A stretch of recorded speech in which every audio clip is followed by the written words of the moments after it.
Oh boy, hello people. I know I'm a little late, but we made it. We're back. We're back for the neat and chill stream. Yesterday, you guys know, I put out the notice that I was going to stream, right? And I swear, dude, like I was probably gonna be like 5 minutes late. I'm not gonna lie. Like I probably would have been on it like 9:35. But at like 9:31, like right when I was getting everything set up, the power went out. Like just you. And we were having like a little storm. It was raining and shit, and it was like a thunderstorm outside. I didn't think much of it, but then it just like everything just shut the fuck off, and it was just crazy. And really, the power outage didn't last that long.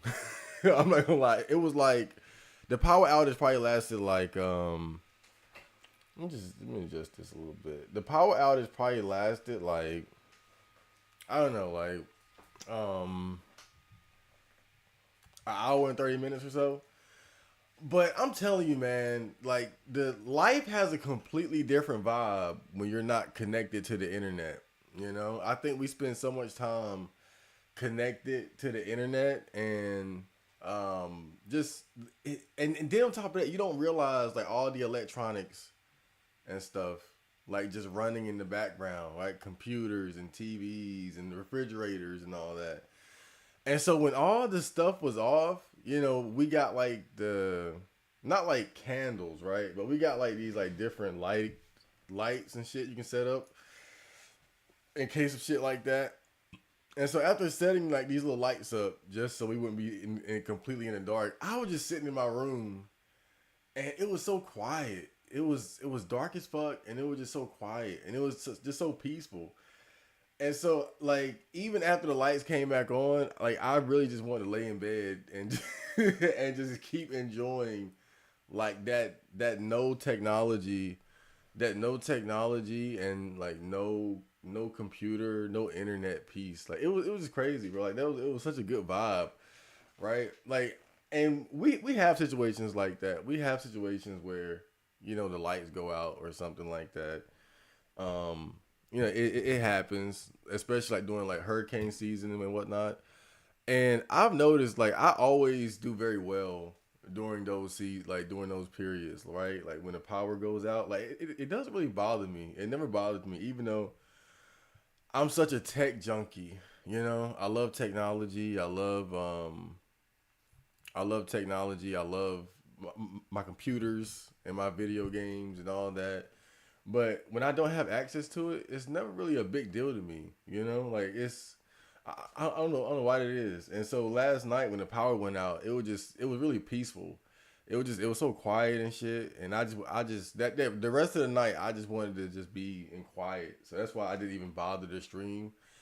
Like I probably could have started around like midnight or something because the power came back on around then. But I was just like, man, let me enjoy this. Let me enjoy some more peace and quiet. So I said I'll just stream. I'll just stream up tomorrow. And I'm about 10 minutes late today, but I did show up.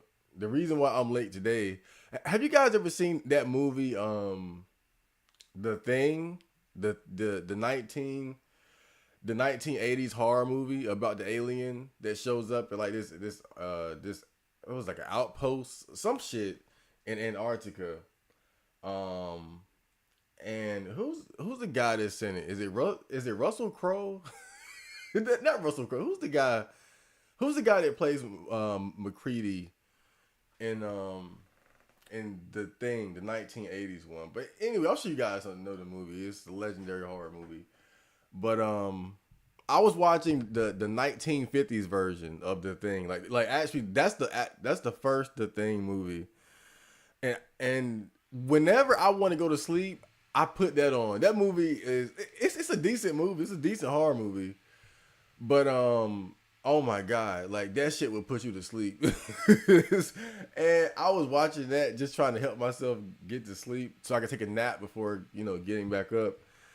And I swear that shit had me glued to the bed, bro. Like I overslept, and by the time I woke up, it was like exactly like 9:29 or something like that. So I had to rush to get everything set up and whatnot.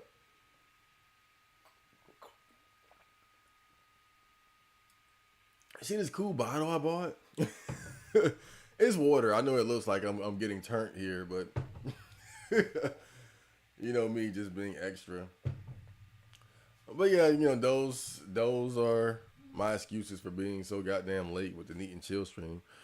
But so you guys know, I think on the last and I don't really have like a main top a main topic for this episode. We're just gonna kind of wing it, you know. We're just gonna have fun. We're just hanging out, just the three of us. We're just gonna be hanging out, you know.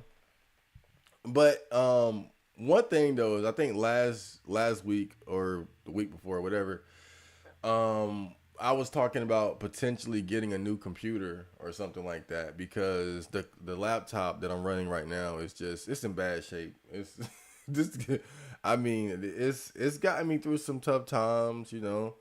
I've masturbated quite a lot with this thing, made a lot of beats, you know, like we had good times, but you know, it's getting to that point. Like even right now, it could shut down. Like I wouldn't be surprised if it cut off right now.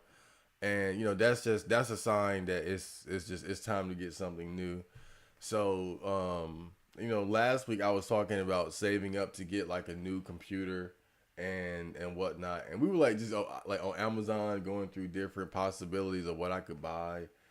I kind of have like my eyes set on what I'm gonna get though. I kind of got my eyes set on it. You know, maybe I'll continue my window shopping. Hold up,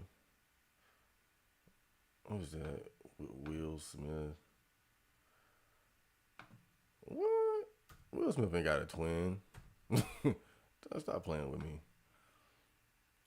Hold on, give me a second here. Yeah, I kind of have an idea about what I'm probably gonna get. It's just that it's a little bit expensive. So it's a little expensive. So I can pull it up real quick.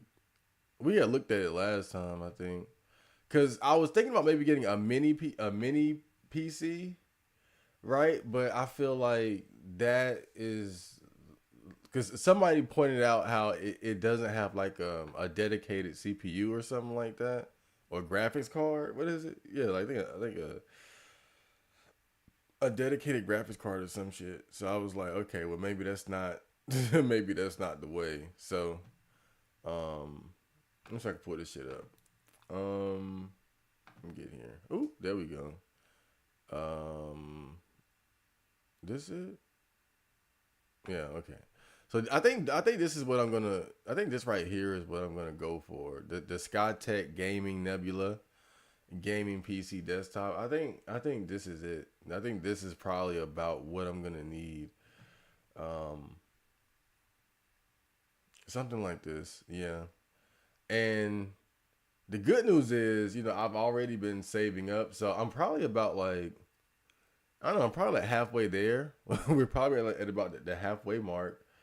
Right, so I think I could probably end up getting it by the end of the month, you know, before this laptop completely shuts down. The main thing that I was concerned about was you know, what is it, the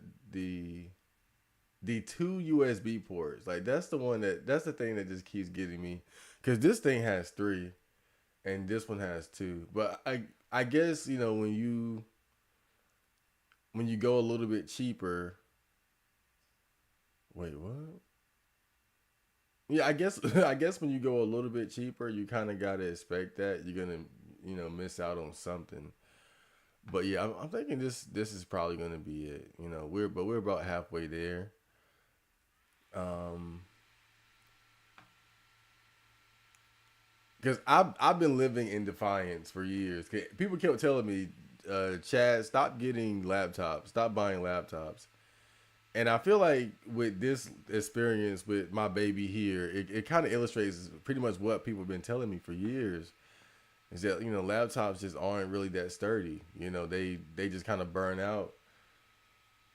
And it makes sense when you think about it, because you're trying to pack so much power into like a little, right, into a little flat machine, little small flat machine. So it does make sense that you get something a little bit more robust like this, then it'll probably take you a little bit further. I wonder, like all right, I'm not trying to cheap out here, but I'm looking at some of these prices though. I'm like, oh, what's this $399 thing? 750 is just so high, man. Even though like I'm probably like about halfway there. No, I won't say halfway. I'm probably like I don't know, like a third, right? But I think by the end of this week, probably be about halfway. What is this though? But I'm always worried of shit like this. 4 stars. I feel like you want something quality, it's got to be at least 4.5 stars, right? Usually 4 stars means this. Like if it's unfortunately, if you find something that's 4 stars on Amazon, um, unless it's talking about like the quality of a movie or something like that, that's different. But if it's like if it's talking about the quality of a product, like this, it's usually a bad sign because it usually means like there's something significantly wrong with it. Like there's a like it's probably decent and good, but there's something wrong with it. Cache, what the fuck? Cache, what about the RAM, nigga? Oh man, I don't know, but some of these look kind of not. But see, it just seems like look like so when you look at the so-called gaming PCs in the $400 area, right? Which is about what I'm close to right now. I probably have like this amount, in like a week or so. Look at the ratings though, right? 3.5, 4, 3.5. That's just not good. You want that 4.5, man. If you wanna, So I'm just as tempting as it is. It's always tempting, to just be a cheapskate. But I need to just go ahead and just get what needs to be gotten. But yeah, that's the big goal. That's definitely the big goal for right now. Getting a better computer. Cool name. Welcome to the stream. And Fats McGee. Looks like we're gonna be hanging out tonight, guys. It's pretty comfy until it lasts long. Until it lasts long enough for for the food to spoil. I was worried about the yogurt in the in the refrigerator. My mom's yogurt. Okay, yeah, that's not cool, right? The food thing, but I ain't gonna lie, bro. Like I kind of wish it would have lasted all night. Like it was such. It's hard to describe, bro. But it's just it was a good vibe. It was a good vibe. Like there is so much technology around us that's running all day, and then your neighbor, like everything, like when you went outside, everything was pitch black. Like I don't know how far it was, but the lights were out as far as I could see. Like I went outside and I was looking, I didn't see no lights, like nobody. I looked from the back, I looked from the front. I couldn't see any lights anywhere. And I was just like, damn. Like, is this a city? I don't think it was citywide, but it was at least like my entire area. I couldn't see any lights. And when I went outside, it really felt like a survival horror game. It felt like I was in Silent Hill or some shit. 'Cause it was already kind of raining, and it was just pitch black. Like it's amazing how much of the light sources outside are based on like electricity. Because when the lights go out and you go out, it's dark. It's black as hell, bro. Like I guess back in the day before everything was based on electricity, you would see like torches or something. I don't know, candles and whatnot. It was just pitch black. But yeah, it was such a vibe though, man. And you don't realize how much technology is running in your house. The refrigerator, the deep freezer, the ice maker, the TVs. Your family stuff, your shit that's running. Like right now, we got the laptop, the TV, the lights, phones connected to the internet, all that. So, I was kind of hoping it would last a little bit longer, cause just so I could enjoy that vibe that was going on. I'll tell you something else.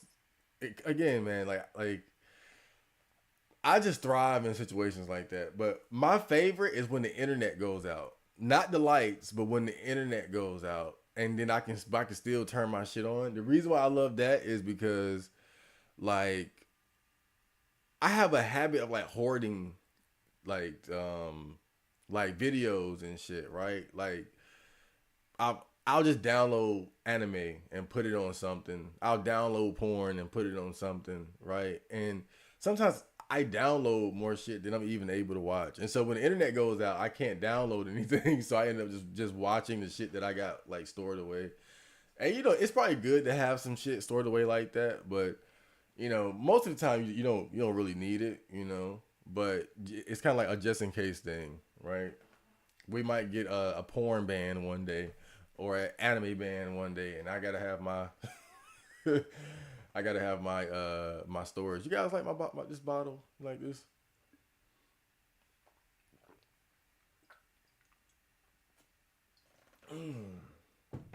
Cool.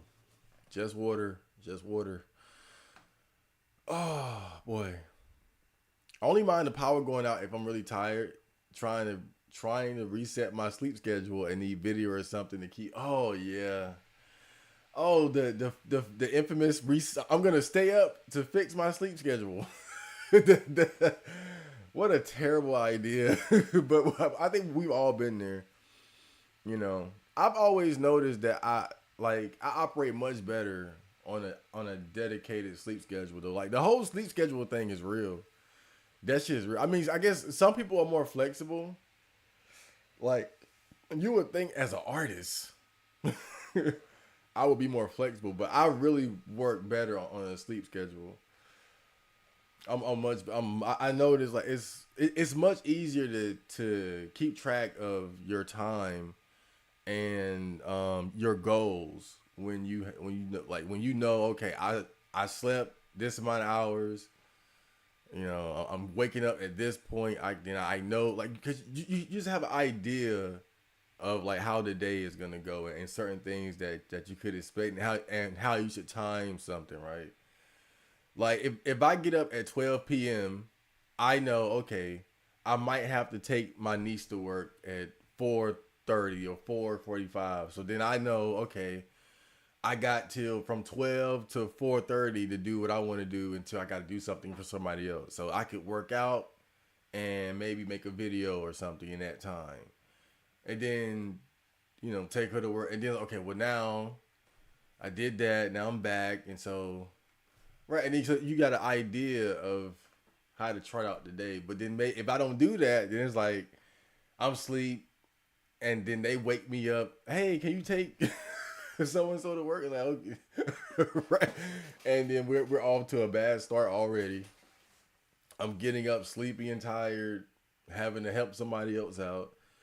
Then I got to figure out what I'm gonna do from there. But yeah, the sleep schedule shit is real. I forgot where I read it, but it's I don't know, like it's maybe it was like some Greek philosophy book or some shit. But even back then, like it was understood the importance of having like a dedicated sleep schedule. And then you get thrown off, and what do? I'm gonna stay up.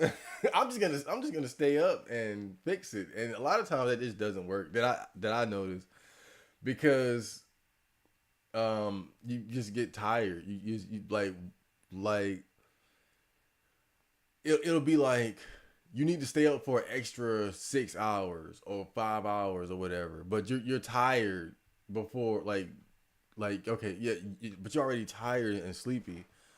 But that's why you said video games. That's the perfect thing for trying to fix a sleep schedule. I've noticed but it depends on the video game too.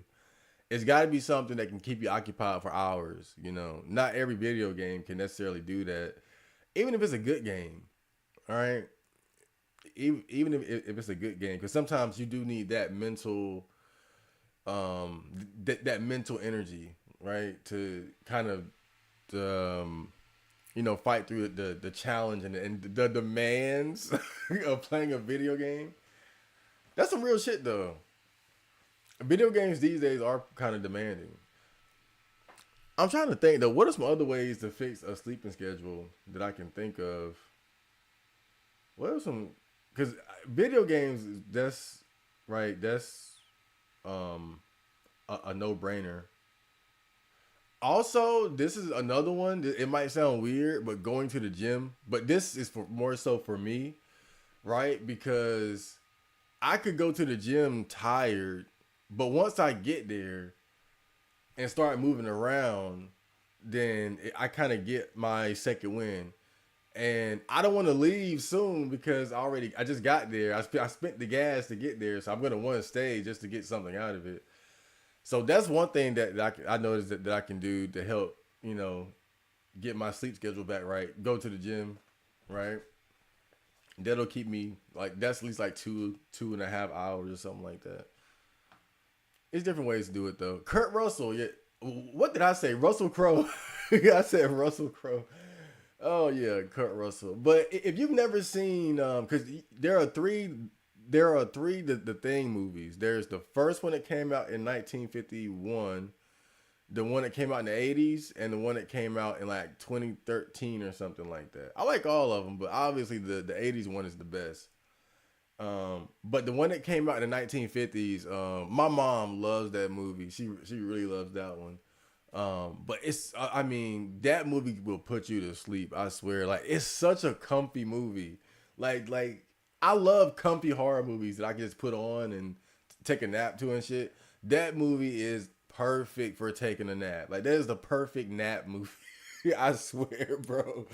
It is so perfect. Cause like horror movies from the 50s are different from horror movies going into the 60s and 70s, right? One thing I noticed about horror movies, like the older horror movies, were like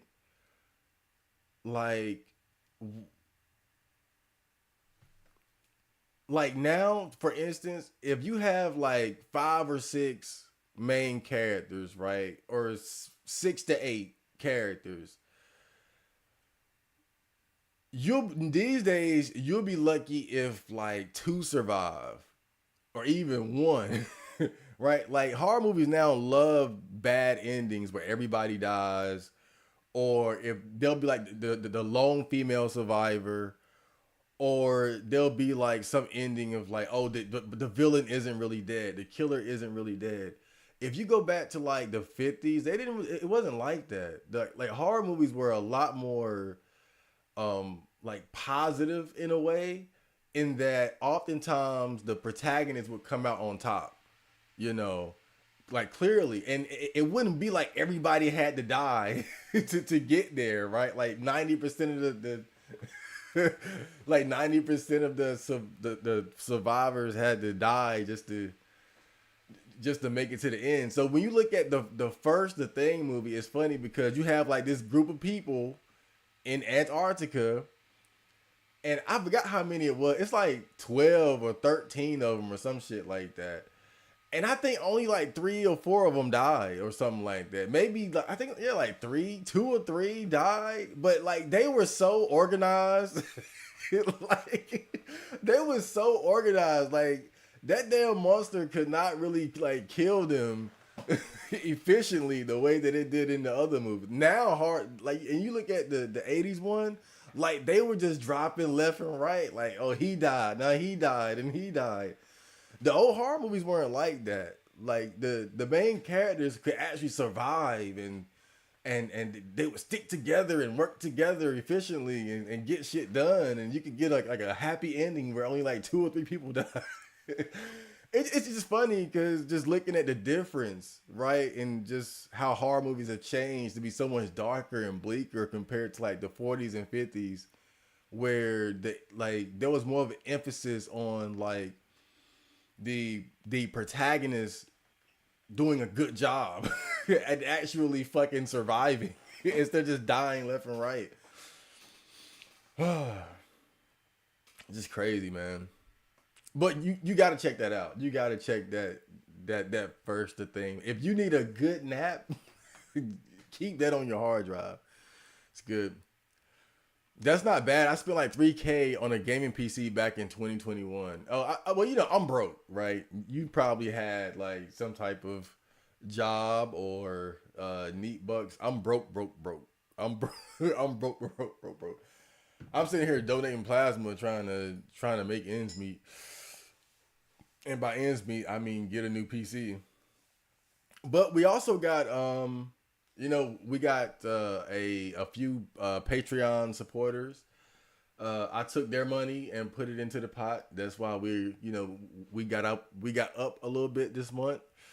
Um, so we did that. Make sure you guys go subscribe to the Patreon. Really though, if you want to help get the PC, help me get the PC faster, because my channel is no longer monetized, at least not for the time being. Just throw some change over to the PayPal in the description. But yeah, I feel like by the end of the month we're gonna have it. We're gonna have it, and not only is it gonna help with the basics, right? The music and video rendering and whatnot. I think my streams are gonna be better too, because I'm gonna be able to stream in a higher quality.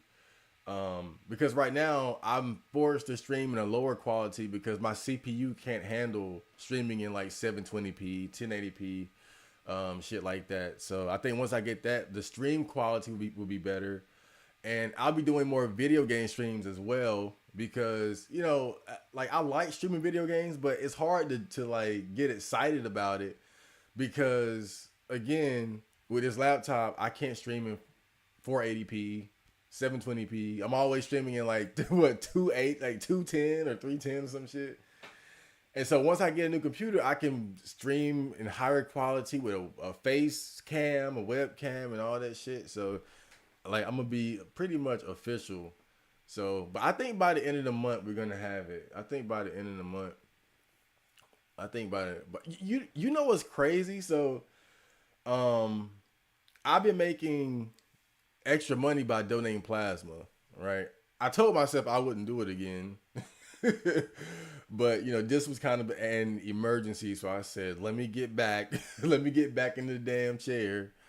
So I plan on just doing it for like the rest of the month, until I can afford the PC, as well as just doing with it, other little shit, maybe sell a few things, doing some work for my mom and shit, and you guys donations and whatnot. So, but we have a new plasma place that opened up, and the way they have it set up is like your first 4 visits, you get $100 each time, right? So I went there first, but I couldn't get in. The reason why I couldn't get in, and I had no idea that this was the case. So you got to bring your social security card when you go to sign up at a plasma place. You got to bring the actual card. So you need 2 forms of identification, but the social security card is like the main one. And do you need like either an ID or a driver's license or something, right? And so I brought my shit, and the lady was looking at it, and she was like, the names don't match. I'm like, wait, what the fuck? And so I found out that all these years, my name was spelled wrong on my social security card. Like my name is even it's not even spelled right up there. And so that's why I couldn't go there. So I had to go back to the old one that I used to go to, and they don't pay as well, right? And that's why it's been kind of slow, because when they first opened, oh my god, like they were the shit. But now, they're kind of cheap with it. Gambo-san, welcome to the stream. Kimbo Sabi, welcome to the stream. The gang's all here. I saw your post on R9K. You've been riding in your room for a while. Oh, the the room post. Yeah, I've been kind of memeing my room on R9K. Because my room just has a peculiar look, to say the least. Because of its size, but it's also it's a small room, obviously, but it's a very comfy room. It's just big enough to comf. I'll put it like that. And so it's kind of a eye-catching room. It's a weird room too, right? Because you got no windows, you got 2 doors, right? A door that leads to the main house, and a door that leads outside. You know, it's a thin room, but it's long enough for like a bed, a TV, a chair, and all that. Right? Like it's a cool room. It's actually a pretty cool room. So I think whenever people see it, I think it's a combination of like what the fuck, but also that's right. That's a pretty cool. That's a pretty cool neat den right there, man. I'm probably driving up to NY soon. Can I visit NY? I'm not in New York. I'm in North Carolina. Somebody gave you bad info. I'm glad I'm not in New York. God damn, New York sounds awful. Like super high rent. What's the other super the rent high? Then you got all the illegal immigrants going up to New York, and then like their gun. I think the gun laws in New York are ridiculous too. Like it's hard. I think I've heard like it's hard to get like a gun permit or even like the be able to carry a gun. Right, North Carolina, like I could go pick up some shit. Right, I can go pick up some shit whenever I want. I went to Dunham Sports the other day, and like they had the whole lineup: handguns, AR-15, shotguns, all that. I'm like, damn, bro. Like, do I want a PC or do I want to get strapped? But that's why saving money is so hard, because then you start seeing the shit, the other shit you can buy, and it just becomes tempting, right?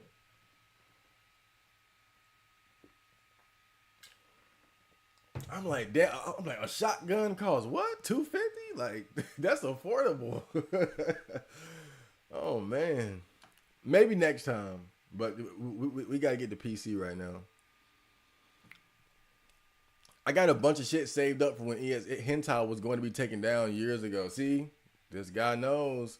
This guy knows. Hey, you know, I love running into like a fellow coomer, right? Like a real masturbator porn consumer, right? Like, cause you have so many like anti porn people these days, and even a lot of people who indulge in pornography, they indulge in it reluctantly, So I love running into people who just like porn and don't look at it as like a big deal, right? It's something we enjoy, jerking off to, right? It's our sexual outlet. I love that. And I talked about this on one of the videos I made about porn. But what was interesting, because I was like asking the question on like different boards, like the GIF board, H and R9K. And I noticed that on like GIF specifically, like when you talk to people about porn, like not just like posting it, but what's your relationship like with porn? Like a lot of people that use it, they use it reluctantly, right? Like they don't feel good about it. They feel like it's a bad habit. They feel like it's getting in the way of them getting into a real relationship and things like that. And they look at it from a cultural standpoint, right?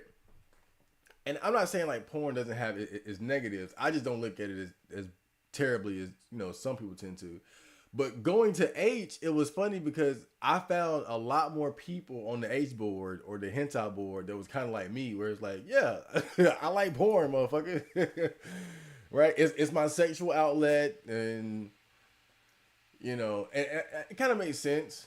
It kind of makes sense when you think about it, because being into hentai is, I'm not gonna say like normies don't get into hentai, but it is kind of like a step, like a step further from normal porn.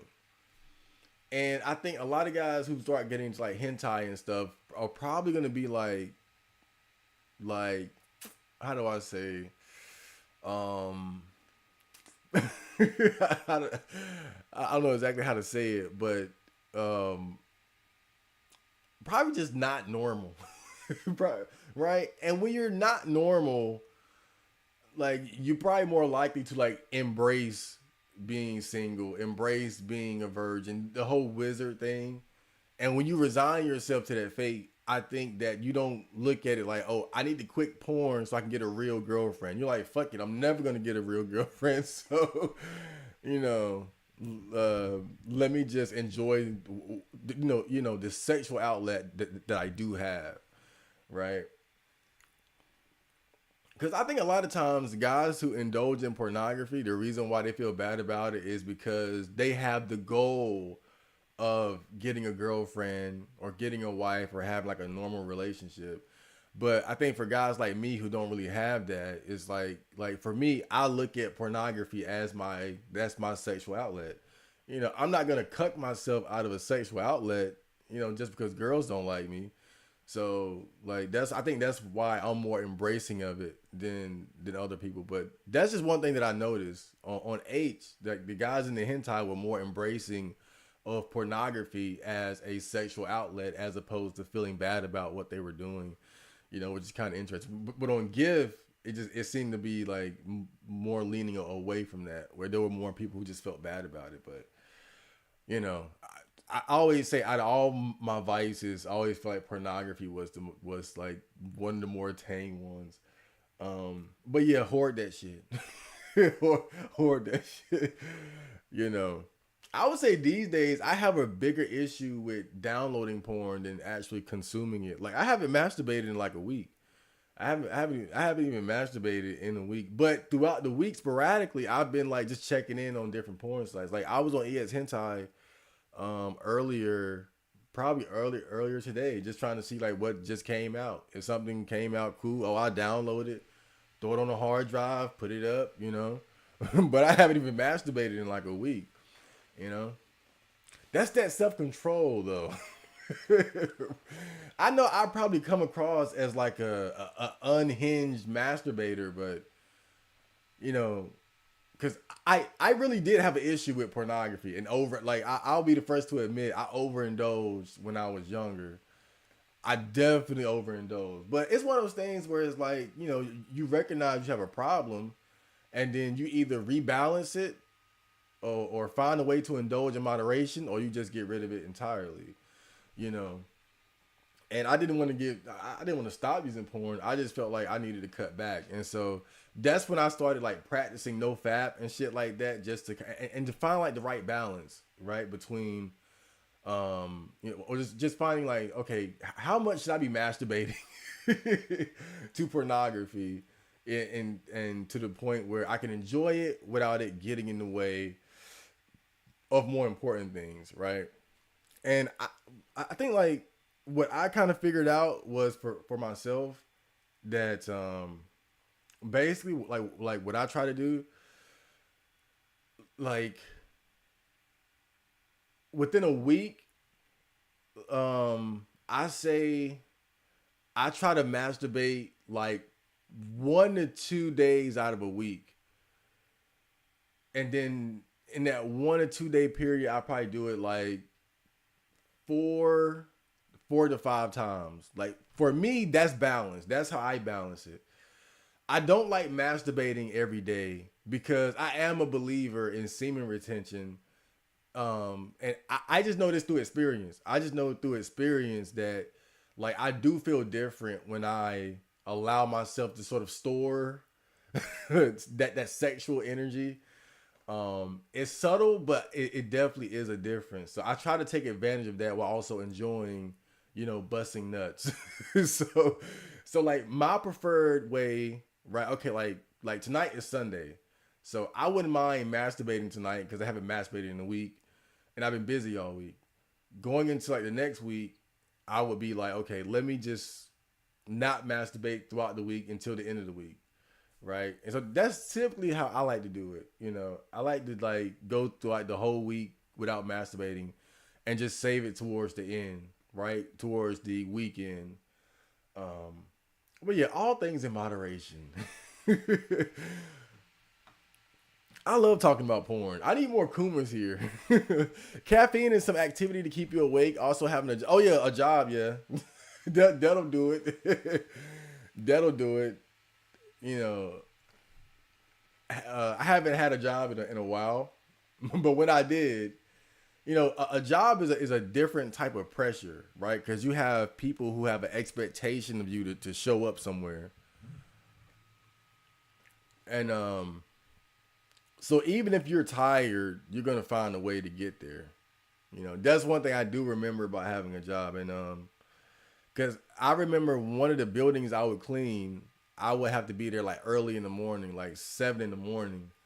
And during the winter, it was terrible because and this is before I was driving, and so I would like have to ride my bike there in the cold. Oh my god, those were miserable mornings right there. I swear, riding my bike to work in the fucking freezing cold. It was so cold I had to stop midway and just to blow my fingers and shit. It was crazy. But yeah, a job would do it. A job would do it too, because just that pressure, you can't afford to not show up basically. And so yeah, that'll definitely do it. I don't really utilize caffeine that much though. I got caffeine pills, but yeah, I don't really utilize that as much as I probably should whenever I do. Like right now, my sleep schedule is pretty. It's like I'm pretty on point. The problem I'm having right now though is like I've been working out so much, right? Like I do those long trips uptown, right? So like 5 miles to the gym, work out, 5 miles back. And so when I do that, like that just takes so much out of me. And so I'll come home and end up just going to sleep. I'll come back home or maybe I'll come home and like, shower, clean up. I'll be up for like 2 or 3 hours, but that shit, it'll come back to kick me in the ass. And so I'll find myself like just sleeping in the middle of the day, because of those like really hard workout days that I like to do during the summer. But I just try to get the most out of the summer that I can, because it's only one season out of the whole year where I can get reliable daily sunlight. Like, and that's why I'm so burnt right now. That's why I'm so burnt crispy. Just being out in the sun so much.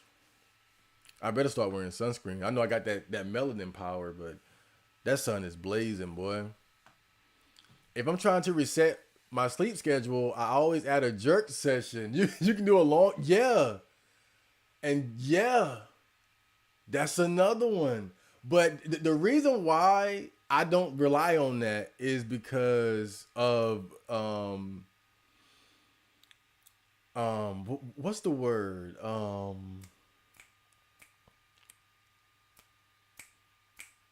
How should I say it? The reason why I don't like using that strategy is because, and I can't speak for everybody, but I know when I masturbate, like I never know like how fast I'm gonna want to nut. Right? I can tell myself, yeah, I'm gonna goon all night. 1 hour, 2 hour, 3 hour. I can tell myself that. But then you land on the right video, the right dojin, because I got the porn to be looking at shit all night, all year.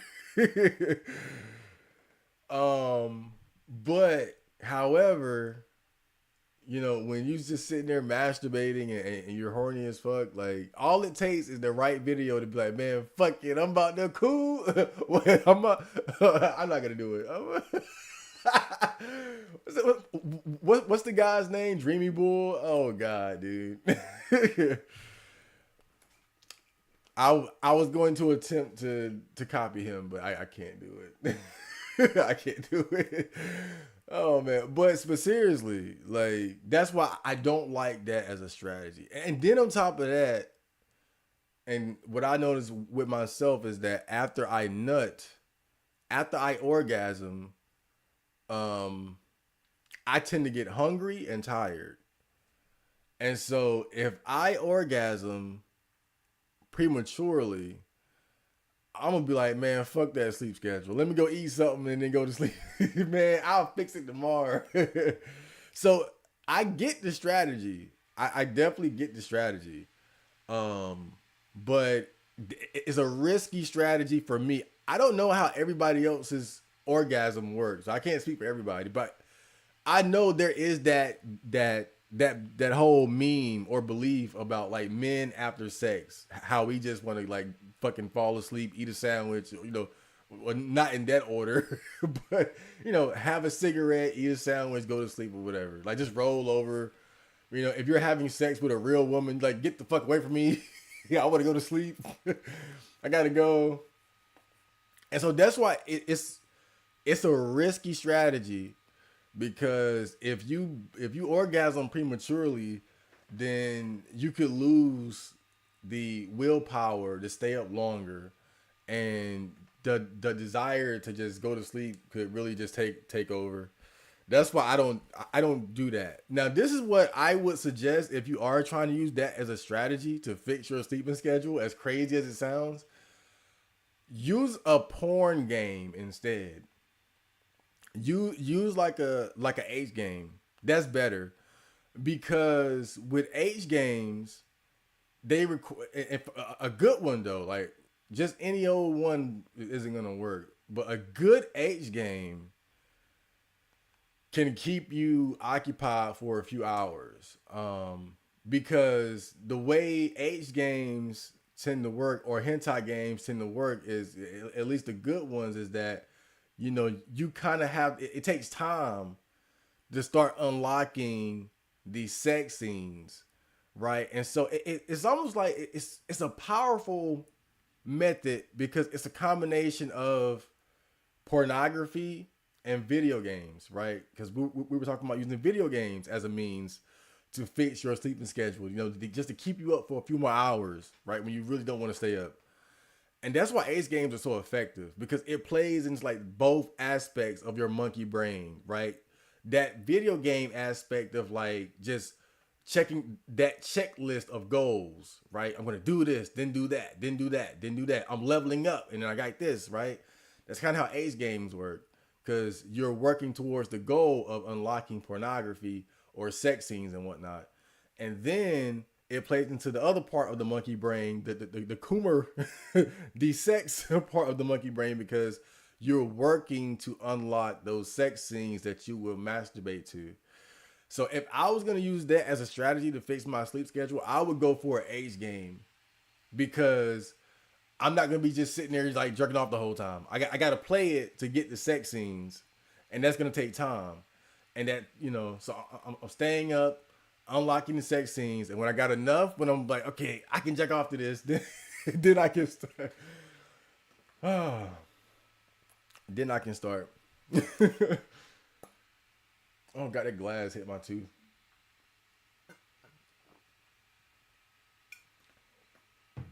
I was recommending an H game called Karen's Prison a while back. These days I recommend, I think it's called Night of the Witch. I'm not exactly sure. I forgot the name. Hold on. Let me see if I got the right one. See if I got the right one here. Night of the Witch. Night. That's what it is? Yeah. Night of the Witch's Revenge. If you want an H game to play, Night of the Witch's Revenge. It's an action, like 2D side scroller H game. And the reason why I like it is because it is inspired by like the Souls game.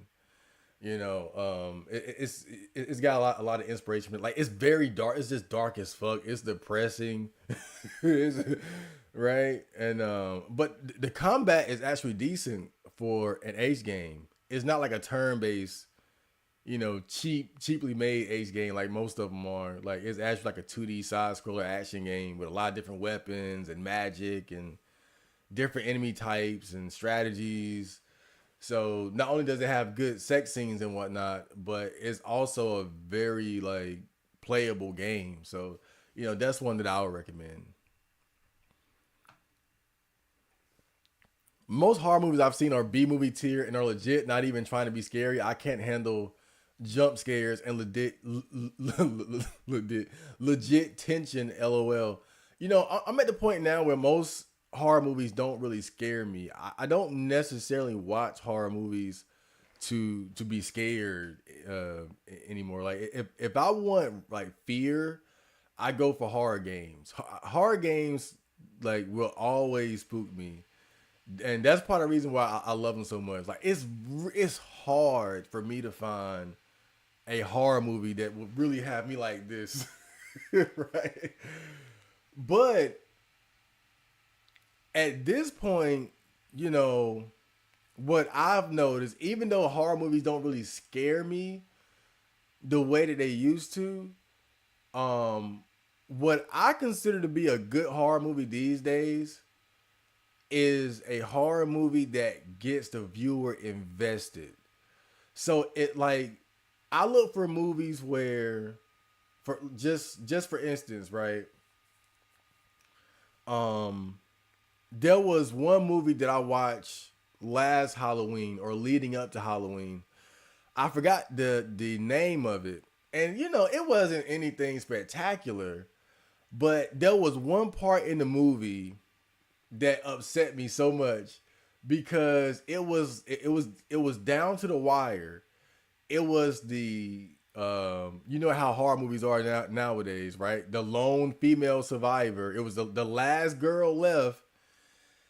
And so everybody else got killed, head chopped off, torso, skin ripped over there, right, fucked up. And she ended up getting away, and she made it all the way to the train station and got on the train, right, and surrounded by people. So I'm like, yeah, she made it. The killer got on the train and he pretended to be like some, how people get on the, you have people on the train specifically to check the tickets, right, to make sure you belong on the train. He got up there pretending to be one of them and basically was like, went to her and was like, you don't belong here, you don't have a ticket. And she was pleading with everybody like, he killed my friends, he's killing everybody. But she was an American, so they couldn't understand her because she was in a different country. So they just let him take her off the train, and then he just blew her brains out. But that, man, I swear, like that moment, like fucked with me, man, because I was like, she was right there. And so what I'm saying is, a good horror movie to me now is one that gets me invested and giving a fuck about the characters. The worst horror movies are the ones where I'm just like, fuck it, kill everybody. But a horror movie that can make me be like, I want him to survive or her to survive, or, when I get invested and I want the protagonist to overcome, that to me, that's what it takes to really get me to enjoy a horror movie nowadays. I need to be invested. And I think the problem with a lot of horror movies now is that they fail at doing that. They fail at making the viewer care about the survivors or the would-be survivors. I want to feel bad if my favorite character dies, or I want to be rooting for, the survivors to make it, or at least some of them, So I don't really expect to be scared, but I do like to find movies where, of course, good production values and storytelling. But I always notice that for me, it's the best ones are always when I get invested into the story and I want the protagonist to overcome. If I'm like, fuck all these, if I like, fuck them all, kill them, it's probably not a very good movie. It looks like you're streaming in 3D. Maybe it's the lighting I got going on here. Ooh, vibes. Oh God. Okay. Oh boy, that was a vibe. Plasma Marco making bank, yes, but it's it's bittersweet because I'm gonna make the money just to spend it like that. The second I get enough, that I'm getting a PC. But I can't lie, bro. I'm so excited because I'm appreciative of this laptop. It was an upgrade from my previous one, so don't get me wrong, but I quickly realized the limitations that that I had when I started streaming, especially. I was like, oh, I can't stream, and like I can barely stream in 480p, let alone 720, 1080. When I do my video game streams, I can't put my face cam with the gaming footage like a normal Twitch streamer, so I haven't been on Twitch that much lately. It's just like, damn. And then now it's getting worse because my computer shuts down when I'm rendering videos, sometimes when I'm streaming. So it's just like, it just kind of a wake up call that it's time to get something better.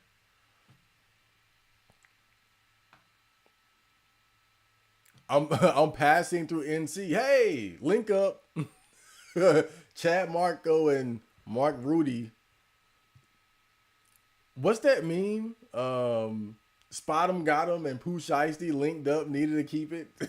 Chad Marco and Mark Rudy linked up, needed to keep it. There we go. The New York cops are leftist, yet Antifa put stuff in their what? What? Ha! What a story, Mark. Welcome to the stream. T Dot's finest 97. Chad.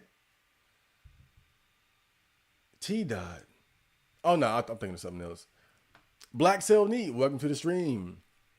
As a non-virgin, jerking off is just a really enjoyable activity. So, yes. See, I love that. Like, when did people start taking masturbation so serious, dude? Masturbating to porn, like, man, because, and like I said, bro, I get it somewhat because I overindulge too. But it's like you recognize it and then you either cut back or you cut it out. Right? And I just said cut back, and I cut back. I know it's not always that simple, but it's just when I think about like how much I was into it and how much I was masturbating and the fact that I got it under control, it's just like I just feel like people just exaggerate it so much. Like they just take it so serious. Like, man, you can afford to bust a nut to some porn every now and then. But nowadays you have like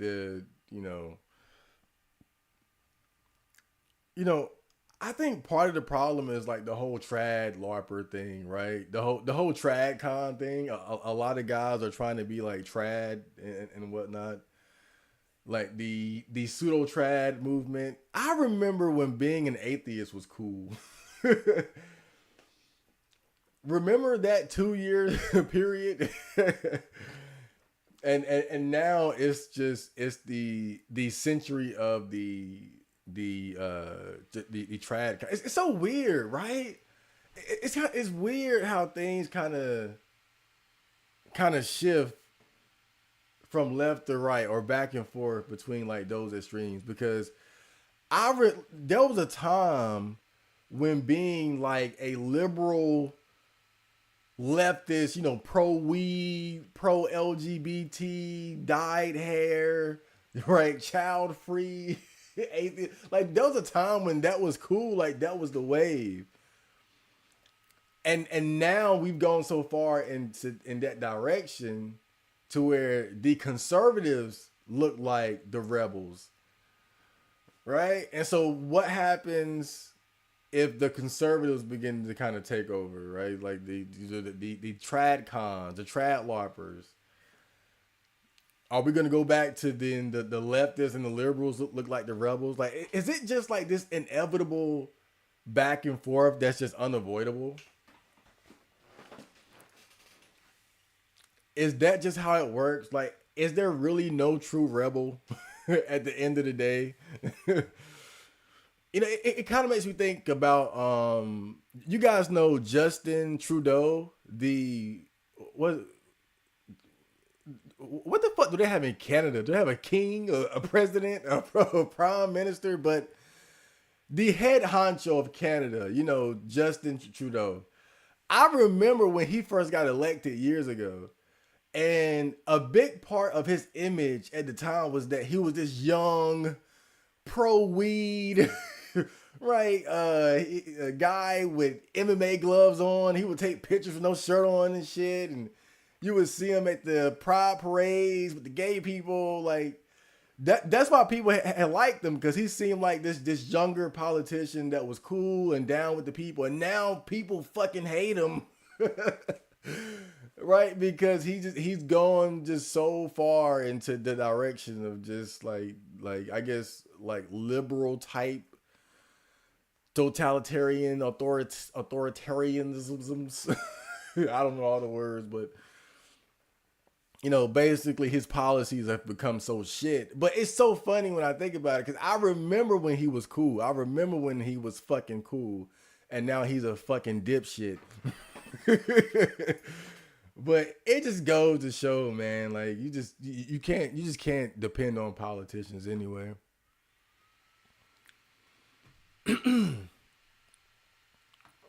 1 week monk mode, Chad Marco. I wouldn't say monk mode, right?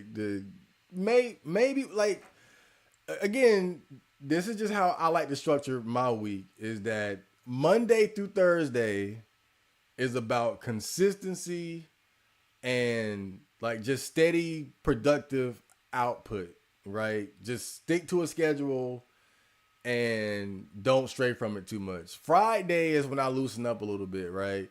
Like, instead of a 6 or 8 hour intermittent fasting window of eating, I'll do like 12 or something like that. I might masturbate. So basically what I do during the weekend, I tend to just loosen up a bit. But Monday through Thursday, I try to keep it tight. I try to stick to a schedule and shit like that. So I just need balance, really. And then every now and then I'll challenge myself, right? That's what I would call monk mode. Like when I really challenge myself and push myself. Like that week where I made my, like for 7 days straight, I did my 5 miles to the gym. I'll work out 5 miles back. I did it 7 days in a row. And I remember by the 7th day, like my knees were shot. Like I felt I felt like a 40-year-old basketball player. My knees were gone. But that was a real monk mode week for me. Like I was really like pushing myself, and yeah, that was the real shit. But usually I just try to maintain balance. Just a good balance. Sex is overrated. It's blown out of proportion, so the powers that be can control men through women. Dude, I can't say obviously as a virgin, because I always get 2 different versions of that story. Like there are a lot of people who say sex is overrated, and then you'll have people say, "Oh, the sex was great. It was mind-blowing." You know, oh, and especially, oh, sex with the one you love. Oh my God, like nothing beats sex with the person you're in love with. Have you ever had sex with somebody you're in love with, Bobby? Maybe that's the issue. Maybe you've been just, you know, plapjacking it. Maybe you've been plapjacking it for too long. Can I find a plapjack picture that I can put on stream? That might be the issue though, man. You might have been plapjacking too much.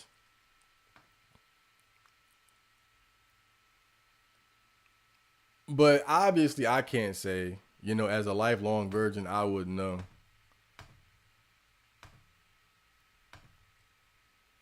I will say though, I don't necessarily have like high expectations for my first time, but I would like to give myself at least a chance to enjoy it, you know?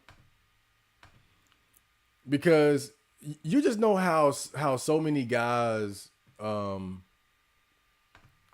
and it kind of goes back to that, that Plapjack meme, where Wojak is fucking the fat bitch.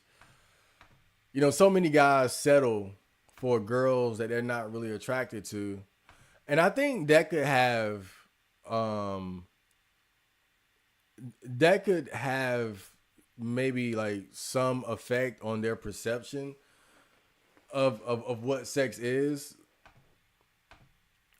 When you look at just how many guys out there, when they lose their virginity, it's to like somebody they don't really like, somebody they're not really attracted to, somebody they don't love or have a connection with. Maybe that's why you see that a lot.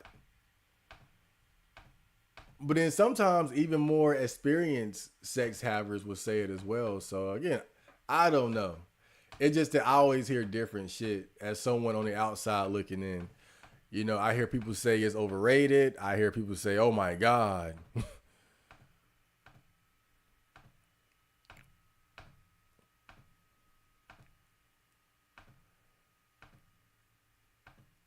Like, I don't know. Maybe it's like food.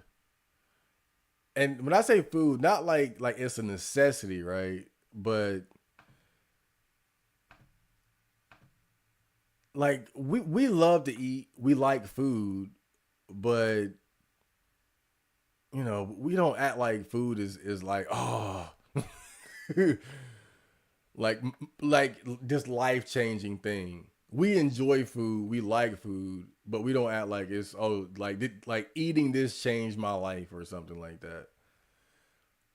But you still want to eat every day, basically. Maybe sex is like that, right? Like it's just it's good, you know, but it ain't that good. But I want to do it every day. Where are my Plapjack pictures at? I swear I had like 30 of them damn things. I think most of them on my phone though. Yeah, shit. I don't have it. But you guys know the whole meme with the Wojak fucking the fat bitch. But that's one of the things that I feel good about.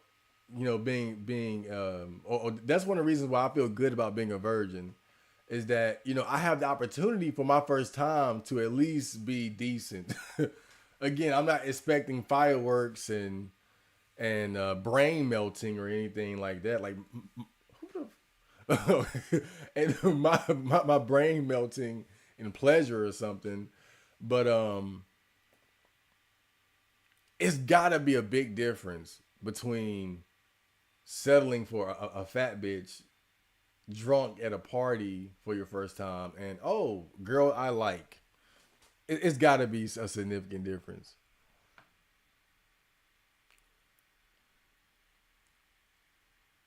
Lately, I've been using Silly Tavern and Woo Lad. I needed to give my dick a break. Silly Tavern.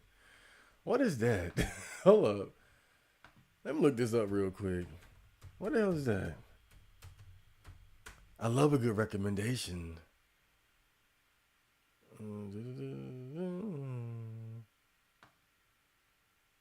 Oh, so this is AI? Oh. Let me bookmark this. Let me bookmark this. Okay. We got something to look forward to. My sleep schedule is messed up. I sleep at 7 a.m. and wake up at 3 p.m. That's not bad. That's kind of close to what I do. Let me see. That's 8, 9, 10, 11, 12. 1, 2, 3. That's 8 hours. Usually what I do like 6 to 12 though. Like I usually get like 6 hours of sleep, and then I'll get like a 1 to 2 hour nap somewhere in the middle of the day, depending on just how I feel. That's how I like to do it. So basically, yeah, 6 hours of straight sleep, and then a nap later in the day somewhere. A good nap. Like I just had my little nap like earlier. I probably napped for like 3 hours. Really, that was a long that was a long nap. A long nap, real comfy. But yeah, that's not too bad. I mean, I guess it just depends on what your lifestyle is like, because everybody doesn't operate on the 9 to 5 schedule, right? You have some people who sleep, I mean, who work at night. Some people, some people work first shift, second shift. So it depends on like just what your yeah, what your lifestyle is like. Like my mom works third shift typically. So she sleeps probably about the same timeline you're on, right? So she'll probably sleep from like seven something or like eight something to two or something like that. Yeah, I'm about to come guy.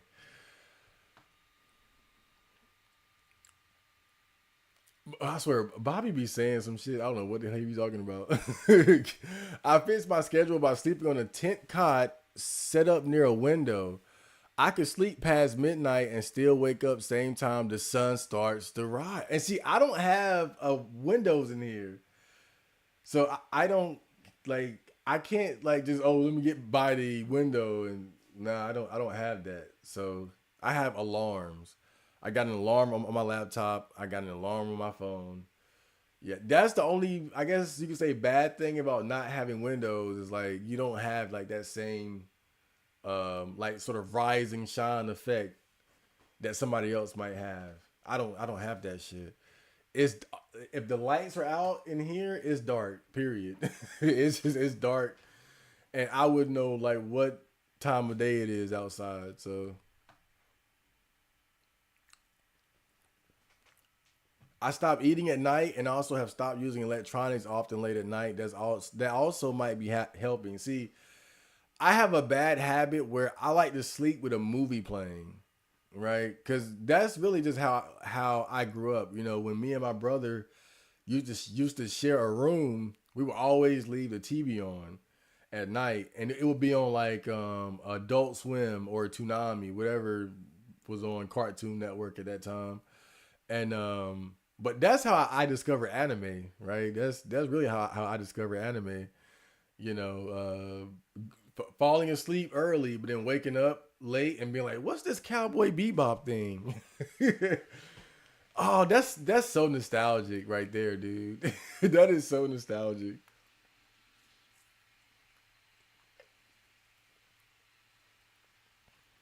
That is so so nostalgic. I don't know if you guys remember this, but on Cartoon Network, they would have Adult Swim at they would have Adult Swim at starting at like 10 or 11 or something. And then it would reset at 2. So let me see. It was like, let me think. It was like, was it 10, 11, 12, 1, 2, 3, 4, 5, 6, or something like that. And so I just always remember like when they started doing the whole reset thing because I had woke up one night and Cowboy Bebop was on or something. And I was like, it can't be that early. Right? But it was because they started doing the whole thing where they would play the comedy block and the anime block and then just run it over again later that night. And so I always remember just waking up and then like, why is Cowboy Bebop still on? Oh man, but those were like, man, just great times, just great times. Some people can't cut back; they become coomers for life. I mean, I guess technically I'm a coomer for life, but again, I don't want to downplay somebody else's struggle. We all have our problems with particular vices and shit like that, but I think it's always been hard for me to sympathize because I always felt like I was deep into the shit. I was way too deep in the shit, you know, and I still managed to find balance with it, But my biggest issue was always like dieting, right? Proper dieting, eating cleaner and shit like that. And even now, I'm starting to get that more under control. It used to be French fries and tendies every day, right? Now I switch it up. Now it'll be like chicken and rice and vegetables or chicken and eggs and cheese or something like that. I still party, pizza, burgers and all that. It's just, you know, you gotta find balance. You don't have to cut out all the fun shit. You just got to figure out how to balance it and fit it into your life to where it's not getting in the way. But I'm a strong believer in, you know, healthy indulgence in vice, basically. I don't believe you have to be viceless. But one thing I will say though is that like part of my strategy too is just not to have too many vices either. Right? So it's like, yeah, I indulge in pornography.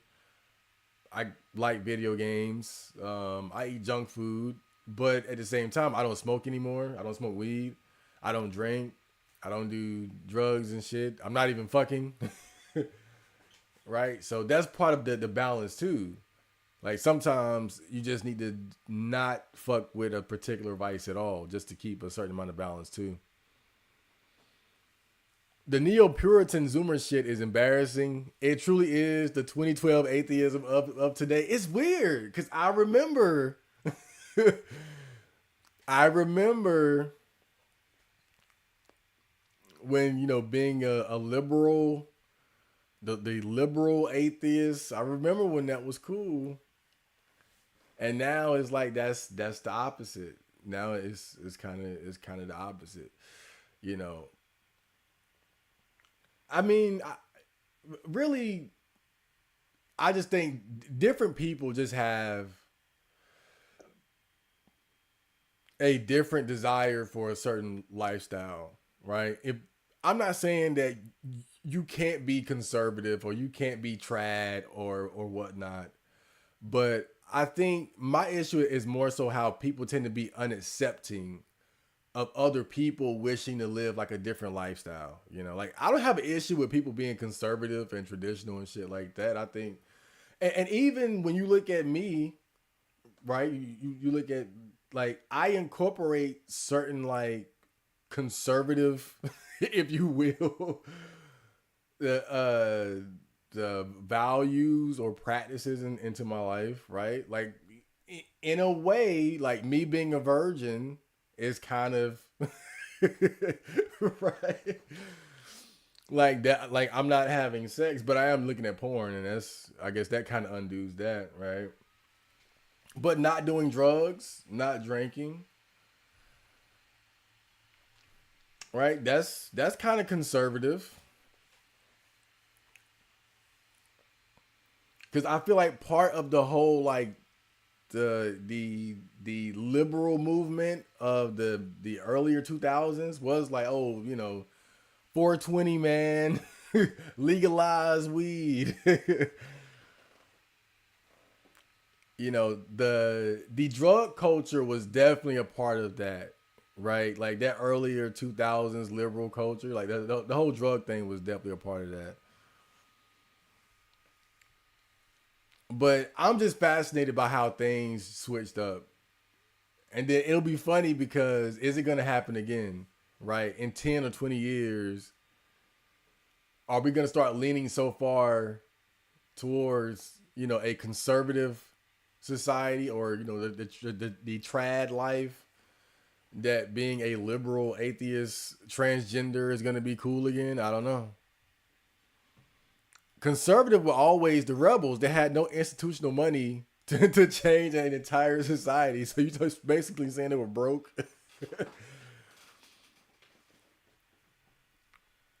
But that's interesting if it's true though. Maybe I'll do some research on that. The conservatives were always the rebels. We're surrounded by all these liberal heathens. That's the word I was looking for. The pendulum swings depending on what the teens are rebelling against. Yeah. I kind of hate shit like that though, because it's like if that's really how it works, like what's the answer then? Is it like are we doomed to just repeat this cycle of going too far left and then rebelling against that and then going too far right and then rebelling against that only only to like is that just what we're doomed to repeat? Is that just what it's going to be? Are we never going to find balance in the world and culture? Is it impossible? Like it's just kind of it's really kind of a depressing thought, you know, the like just the idea that an entire country or culture could just never be at peace with where they stand as far as like that balance between conservative traditional values, but also being, you know, reasonably progressive. Because sometimes you need shit like that, right? Because, you know, progressiveness or, you know, trying to fix certain societal issues and whatnot can be helpful. Like, cause some of that conservative shit is bullshit. Let's be honest. Some of it is bullshit. You know, people getting in prison for marijuana and stuff like that. Like and that's the ridiculous side of it, right? That's the ridiculous side of the conservative culture. You know, you're gonna get locked up for years behind marijuana. We're gonna throw you off the roof for being gay, right? Shit like that. It's like, whoa, we need to chill out, man. But then you go to the other extreme, right? I lost my job because I called this man a man, and he believes he's a woman. You know, shit like so it's like, damn, it seems like it's never balanced. It's like it's never balanced. But I do feel like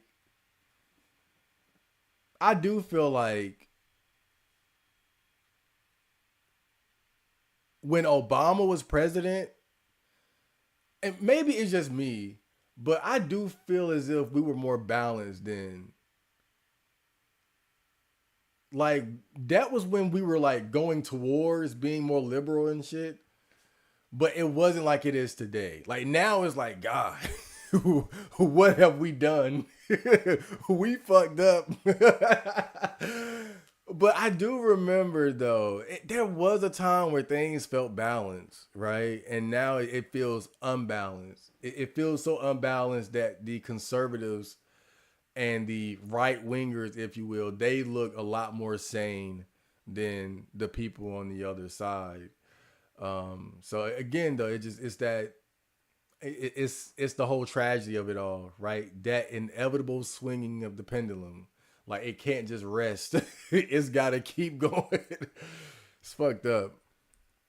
I'm a Coomer for life. Cooming is all I got, and making beats and rap.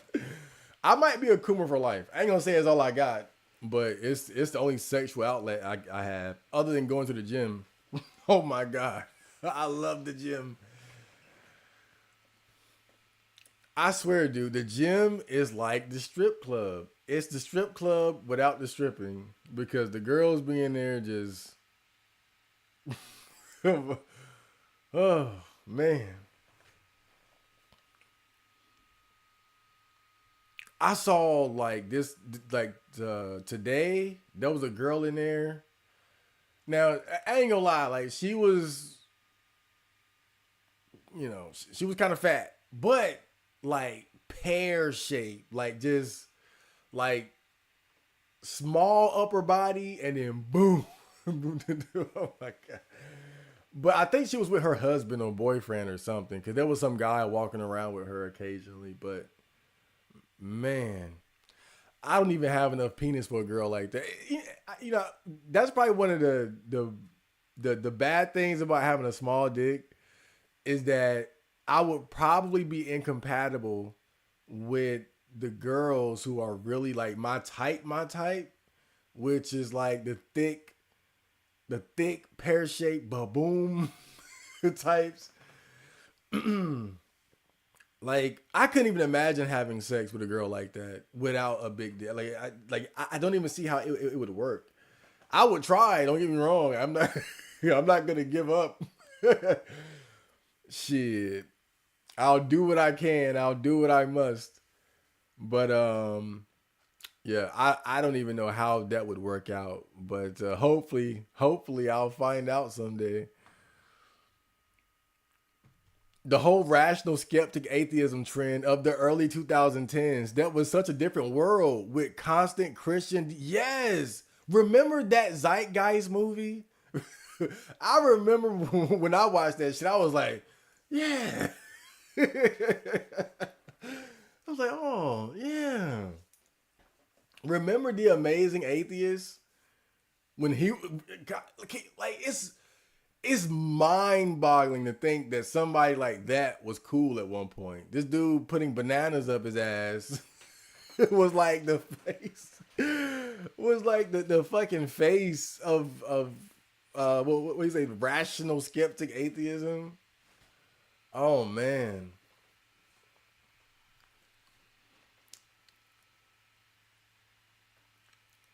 That shit is wild. That shit is, but you know, I think to a certain extent, some of this is like,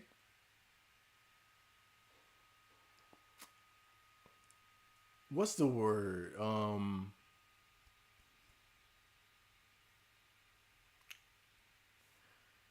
I think it's almost like a necessary outlet, or almost like venting of certain questions and doubts that people have probably had for years and just needed to kind of express or get off their chest, right? Because I can imagine that in years before, there were a lot of people who maybe didn't believe in God, or, questioned religion, had certain doubts, but just weren't comfortable in expressing those views, right? Because you're surrounded by religious people. You're raised in the religious household and all these different things. And then, you know, it finally comes a time where people start openly having these discussions, right? Openly admitting, I don't believe in God, or I have my doubts, or what about this and what about that? And I feel like, that's just kind of a necessary thing that we have to go through. And I think that's part of the reason why it probably was so extreme, because it was really like the first time in recent, at least in our culture, where we could openly talk about shit like that because of the internet and whatnot. And you could find and connect with other people who felt the same way as you did about that, right? Because like I was raised in a Jehovah's Witness household, right? And even outside of that, most of my peers were raised as Christians and whatnot. So I didn't have anybody to talk to about shit, about my doubts about religion and how I felt about God and shit. And then you go on the internet and then you see, oh, wait a minute, like there are other people who don't believe or have these questions or these doubts. And then, right. And I think people get swept up, right? You kind of get just swept up in just wanting to talk about and discuss and research these things.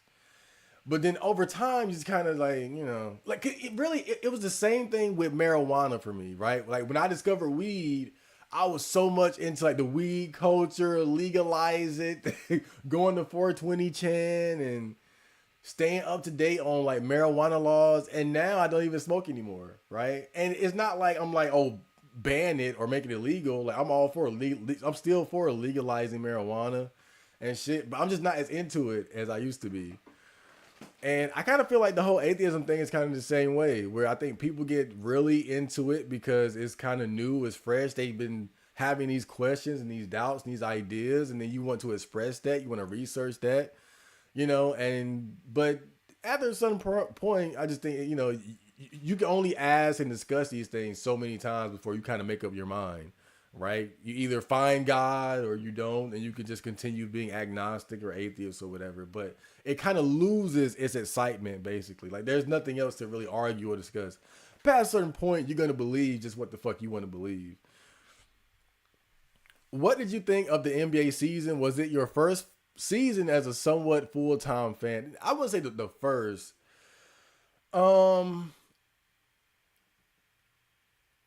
I wouldn't say like I've been following NBA probably like for the past couple of years. Um, but not, I gotta say I wasn't really a big fan of this season.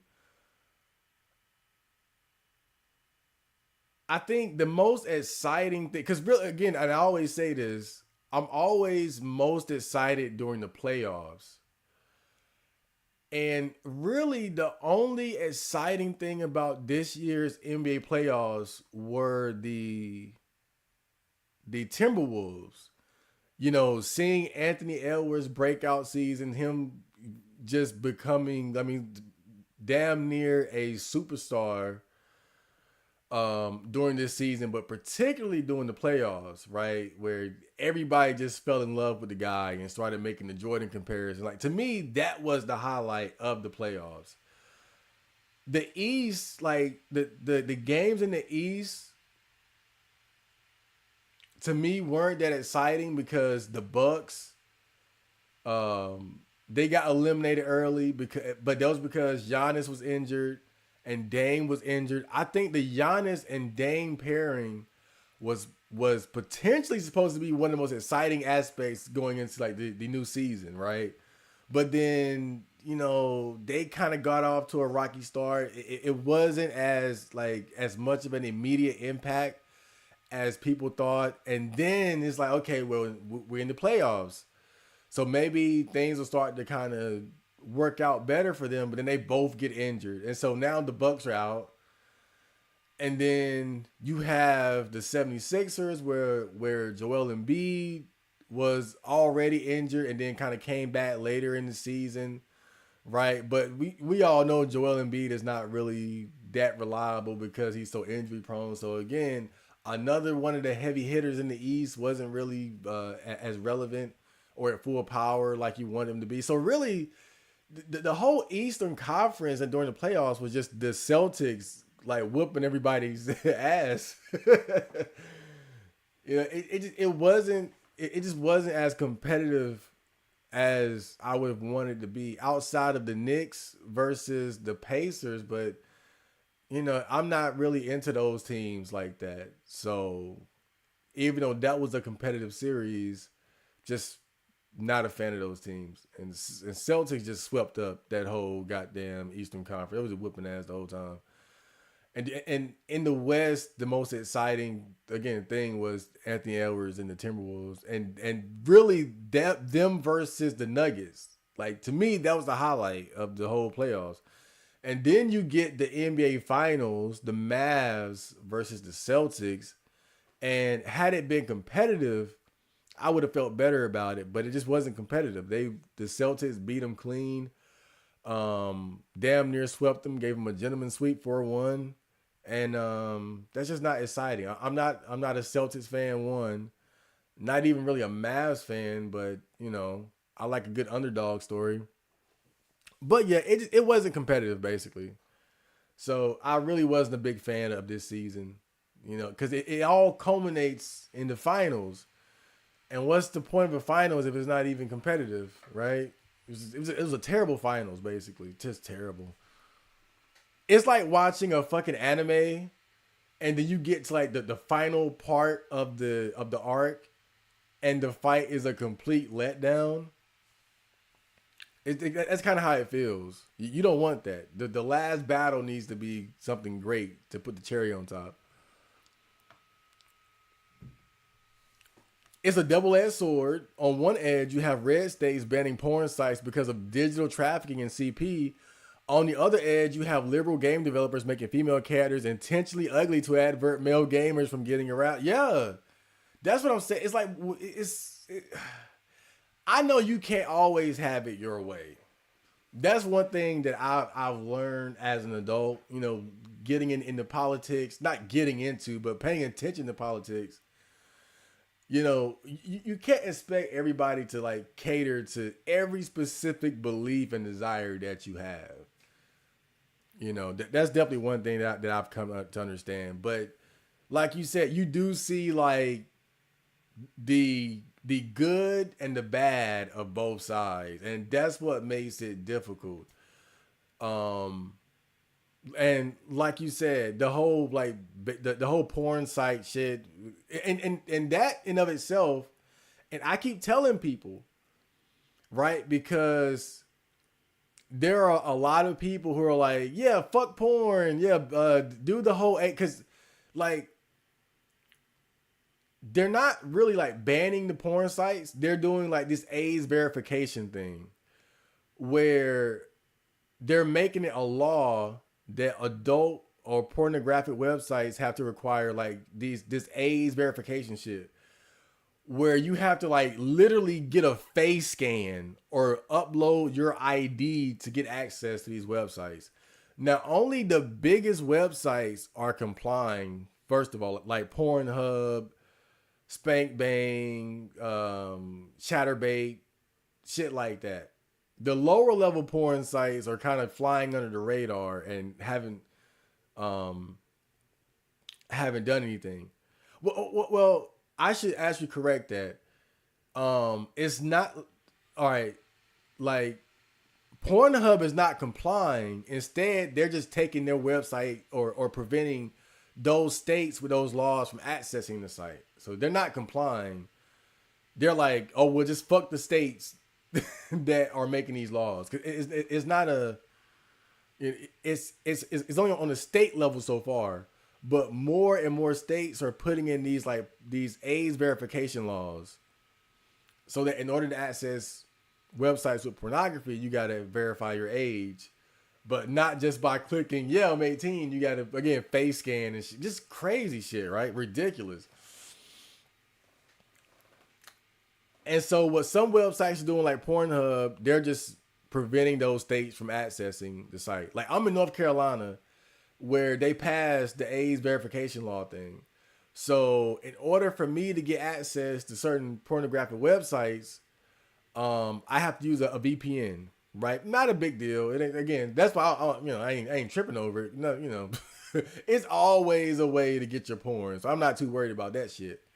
But what people need to realize is that this is just the first step towards normalizing the online ID or the general online, like that's the end game. And so these conservatives and these trad larpers who are co-signing this shit, they're just useful idiots because they're going to support what is ultimately going to evolve into, less privacy for all of us. Because you got to think about it, right? Because this is all just testing phase shit. This is all just step one. And so it starts with Pornhub. It starts with Spank Bang and X. It starts there because, obviously these sites have pornographic material, right? But what about 4chan? what about Reddit? You can find porn on Twitter and shit like that.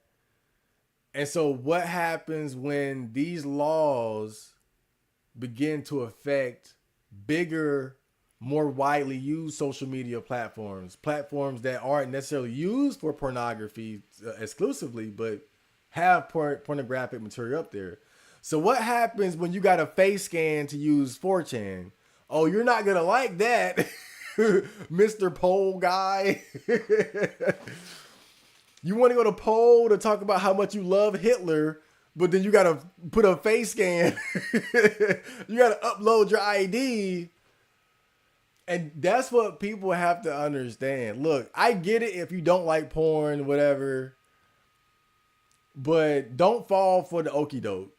Because they're using conservatives and these trad guys as the useful idiots to support this bullshit. Because they're making you believe and making you think, oh, we're doing something about the porn. When in reality, this is just a way to normalize the digital ID. Because pornography is everywhere. And what happens when the standard changes to like any sort of adult content, right? So why stop at pornographic content? What about violent content as well? Look at video games. Children aren't supposed to have access to video games or even movies that are rated R or video games that are rated M for mature. So the fact that a child can go on YouTube and look at video game footage, video games that are rated M for mature, Grand Theft Auto, Dark Souls, whatever case, cyberpunk, whatever. The fact that they can go on YouTube and look up video game footage of games like that they wouldn't be old enough to actually play, that could be used as an excuse to, okay, well, now we need the digital ID for YouTube. Face scan, bitch.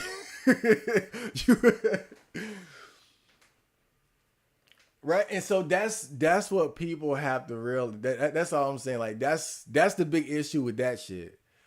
Because a lot of us believe that this is just the first step towards the general digital ID, which is basically going to remove online privacy.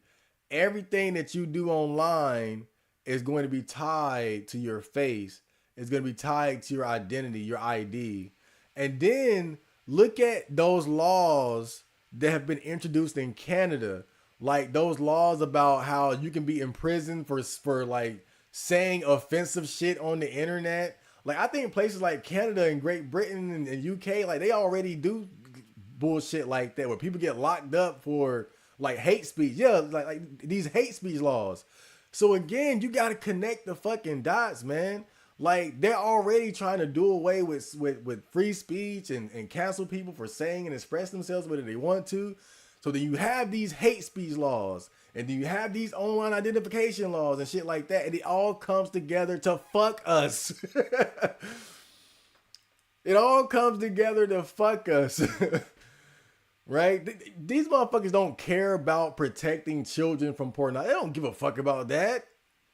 The best solution for protecting children from pornography always starts with the parent. It always starts with being knowledgeable about how gadgets and computers and technology works, right? For instance, you can monitor the web traffic of all the devices connected to your internet or your Wi-Fi.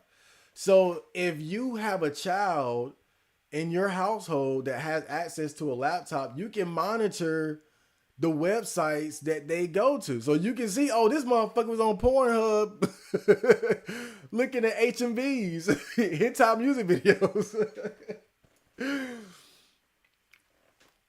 You can monitor all that shit. Better yet, why are you allowing your child to have a computer in their bedroom? Why are you giving a 8-year-old an iPhone, an Android? The best solution, if you really have an issue with that, it starts with the parents and them doing their fucking job. But so many people want to outsource their job as a parent to the government that they get excited about shit like this. They co-sign bullshit like this, right? When you and then like what really stupid about it is just like how ineffective these laws would really be for preventing children from getting access to, like, there's so many ways to get access to pornographic content. You know, I mean, I was getting it in before I even had the internet. Dude, you think I was a coomer when I got my computer and my internet? Dude, before that, I always found a way. DVDs, magazines, HBO Cinemax. Dude, I would spend all night masturbating to like MTV music videos, bruh. Khalees, Milkshake, Britney Spears, Toxic. Like, I would masturbate to shit. Like, dude, I always found a way. If I masturbated to the Soul Calibur 2 art gallery. Hold on, let me pull something up. Let me pull something. I gotta check, because I know you guys would appreciate this. Let me see. Soul Calibur 2. I'll never forget this. Soul Calibur 2. Let me see here. I'll never forget this fact. Oh my God. I mean, it's so funny when I think about it, because I was a super coomer even before even before I got access to the internet pornography, like I was already on my shit. I'm not sure if is this the one. I'm not sure if this is that's the what's the picture, like there was like two pictures in particular because Soul Calibur 2 had like an art gallery. Let me see. Is that it? Is that the one? Oh man. I could probably just bring it up in general. Yeah, I'll just like I can't find the exact picture, but I'll show you guys like some of what I'm talking about here. Hold up. So this is Taki from Soul Calibur 2, and they had like a art gallery. And so, and out, dude, I would just masturbate to shit like this, right? I would just masturbate to, cause Taki had big ass titties. Like that picture right there looks close, but Taki had like big ass titties and a bodysuit. I would just masturbate to shit like this, bro. Like cool, real coomers find a way. Real coomers find a way. Oh God, look at that. Oh, that version. Oh, woo. Oh my God. Oh yeah. Oh, I think that's it right there. I think I think that's the one. Yeah, that one. Cause she's all like this. You can see the butt and look. Oh my God, bro. Yeah, that was it right there. That picture, I remember too. I remember those faps. But my point is though. My point is that you know, not only are these laws ultimately going to lead to us losing our online privacy, but they're not even going to be effective in doing what they're claiming the goal. They're not even going to be effective at doing what the goal is for it to do, which is to prevent children from access to pornography. Like it's not even like pornography at this point is like music. You're not gonna stop music piracy. Like it's like it's just the nature of the beast. It's the nature of the ease of flow of data online. Like it's just right because all you gotta do now, if you have a song on streaming, somebody can just play the song and then record it, right? Using some type of app on their phone or their device. You can go find it on YouTube, download the video on YouTube, convert it to an MP3, boom, you got the song, right? Like it's just the nature of the beast. So I think the most effective way, if you give a fuck about children have access to pornography, the most effective way to deal with that is be a parent who does their goddamn job, right? Stop giving your children like unmonitored, unlimited access to laptops and computers with internet access and shit, iPhones, Androids, whatever. Oh man, I love going on porn rants. If you haven't noticed. And then on the other the other edge, you have liberal game developers making female characters intentionally ugly to avert male gamers from getting aroused. Yeah, like that, and that one is just so ridiculous, right? Like the whole porn thing, okay. Like I can see the logic behind it, even though it's a scheme, to basically bring in the digital online ID. I can see that there's logic behind it. Ineffective, but logic. The ugly video game girls thing is just that one just it always gets to me, bro. It's just so stupid. I can almost see pandering to minorities, pandering to blacks, pandering to the LGBT community, whatever. But why the girls gotta be ugly? Why the girls gotta be ugly, man? You excited for Metaphor ReFantazio? What the hell? Is that like a new anime? That sounds like a new anime. Let me see. Metaphor. What did he say? ReFantazio. This is a stupid name. I just want to say that off the rip. Imagines persona in a fantastical medieval setting.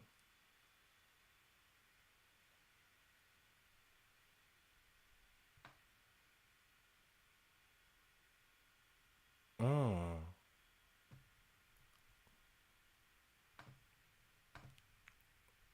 Let's check this out.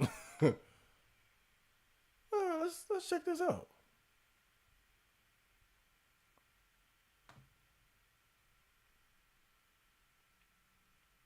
So this is an Atlas game. I love me some Atlas. The third Atlas exclusive showcase video for Metaphor Refund. The name is stupid. I want to get that out of the way. This is the worst name of a video game I have ever heard. This is the stupidest goddamn name. Metaphor Refund.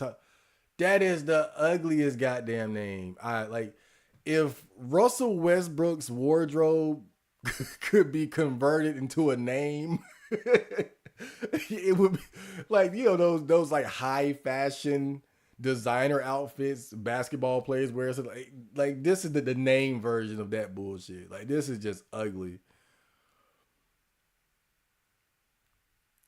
Okay, let me see. Oh God, 22 minutes. Ugh. From the creators of Persona 3, 4, and 5. The worst personas. I got you. I'm kidding.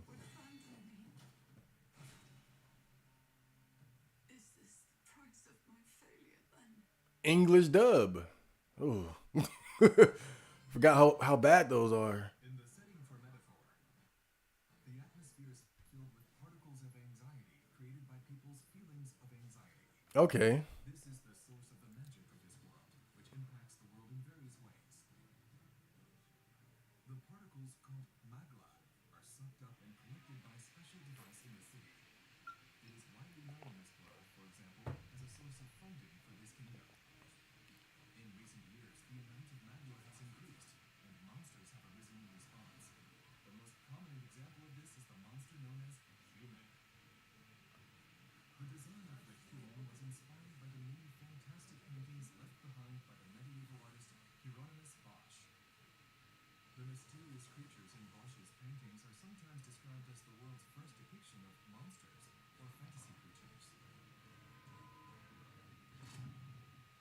Metaphor has invited guest artists such as Koda Kazuma for background concept art, Ikuto Yamashita for the Gauntlet Runner designs, and Yuji Himukai for some archetype designs. For this title, Hieronymus Bosch can be seen as the fourth great guest artist to join.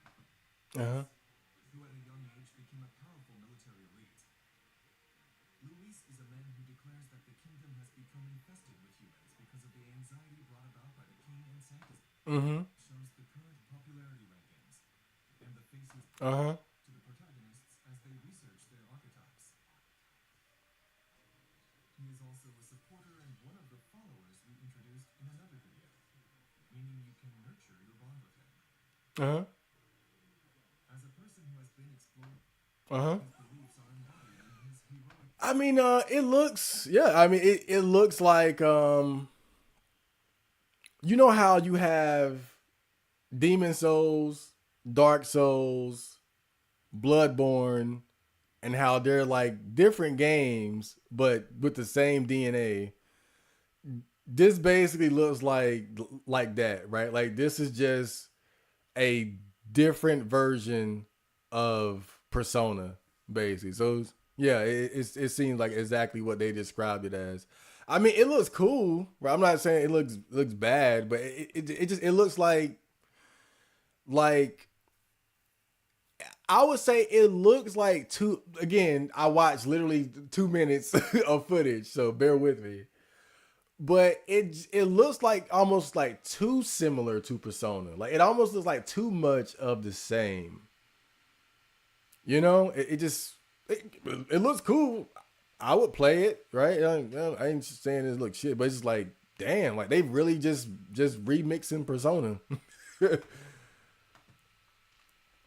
Well, yeah, it looks cool. But that name gotta go. That name. Can we change the name? Is it too late?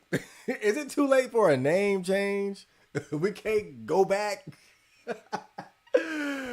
But yeah, it looks like some shit that I would play. I'll say this, bro. I'll say this. Atlas these days is known for is known for primarily Persona, right? Like that's the main thing Atlas is known for. But if you go back to like PS2, PS1, like Atlas has always been involved with some of the more like unique games from Japan, right? Like I think like Trap Gunner. Let me see if I can find that real quick. I don't know if you guys ever played this. It's a PS1 game. I think Atlas helped localize. I think that was one that Atlas was involved in the localization of. Let me see.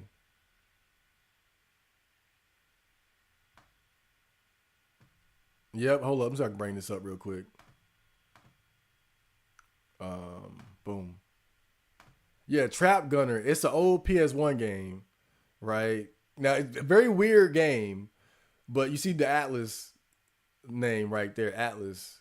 But having gone back and played like older games, like again PS2, PS1, I've always noticed like Atlas was always connected to some of the most like unique like JRPGs or just weird Japanese games from back in the day. So you know, Atlas, Capcom, two of my favorite video game developers or what have you, because they always seem to be attached to something that, you know, if it isn't, you know, the highest quality of video game, it's at least going to be something different and unique, especially when it comes to Atlas.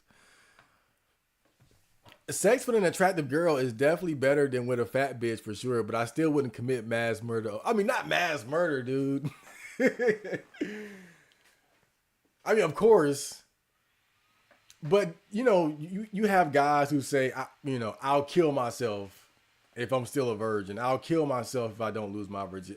That's the ridiculous part right there. Like that's the shit. Like, come on now. But I think, yeah, it's got to go without saying that, you know, sex with somebody you're attracted to is going to be a lot better than with somebody you're really not. But again, it's the desperation. It's the desperation that so many men have to just go ahead and just have sex no matter what. And Genter, well, afternoon. Oh, you don't live where I live, that's for sure. DBZ was popular, but I worked nights, and they played Full Metal Alchemist and Ghost in the Shell. You talking about on Toonami or Adult Swim?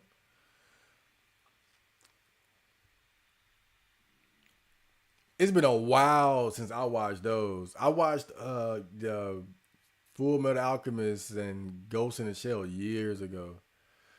Years ago. I liked Full Metal Alchemist. Yeah, it overall Full Metal Alchemist. It was a good anime. I don't have much to complain about that one. It was some little like stupid moments I didn't like, but overall it was good. And now Ghost in the Shell, I don't really remember a lot about that. I remember it was pretty cool. I feel like that's one. If there was one anime that I've already seen that I should go back and watch again, it's probably Ghost in the Shell though, because I feel like Ghost in the Shell might have went over my head when I watched it, because I was probably like in like 20 or something when I first watched it. So I don't think I really properly took in like the intellectual depth of Ghost in the Shell. I was probably more so looking at it because the main character is so sexy. Right? Just being honest. Like I think I was more into the fact that, what was her name? Makoto. What the fuck what's the main character's name in Ghost in the Shell? That bitch was sexy. Let me see. Makoto.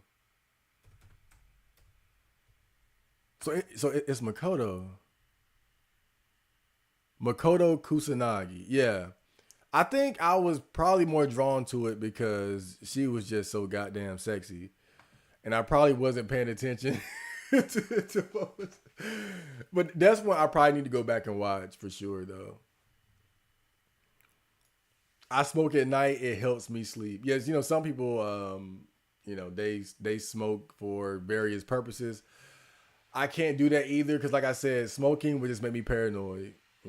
Smoking weed these days would just make me paranoid. Are you a Hornets fan? Hell no. Just because I'm from North Carolina don't mean I'm a I'm a Hornets fan. I'm not really a. See, this is the thing. This is the thing, bro. Like, I can't be a fan of a team when the team is always changing. Because I can like a particular team, but if the personnel just keeps changing and changing and changing, at some point it's not going to resemble what it once was. That's why, I could never understand how people just get so invested and so attached to a particular team or franchise when it's always changing. It's not like with boxing, right? You can like a particular boxer and he's always that guy. Like Deontay Wilder is always going to be Deontay Wilder.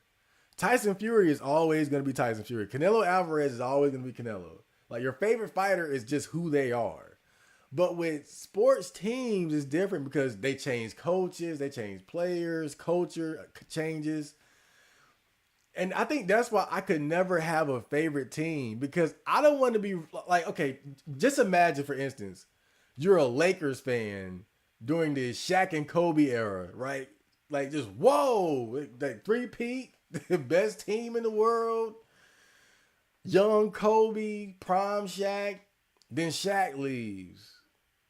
And then you got those rough years where Kobe is still, coming into his own. But then he gets into his prime. But then he gets a good team around him. Then you get the two-peat Kobe. Oh, we back, y'all. But then when Kobe tear his Achilles, and then he got Nick Young and Jeremy Lin. Remember when Dwight Howard went there and Steve Nash with his broke legs? Like, how do you endure those periods where the team is just ass and then the superstar player ultimately retires, right? Kobe retires. Then what? Now you just left with garbage. You supposed to still ride or die? That's why I could never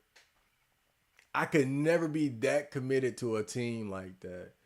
Like a like Spike Lee and the Knicks.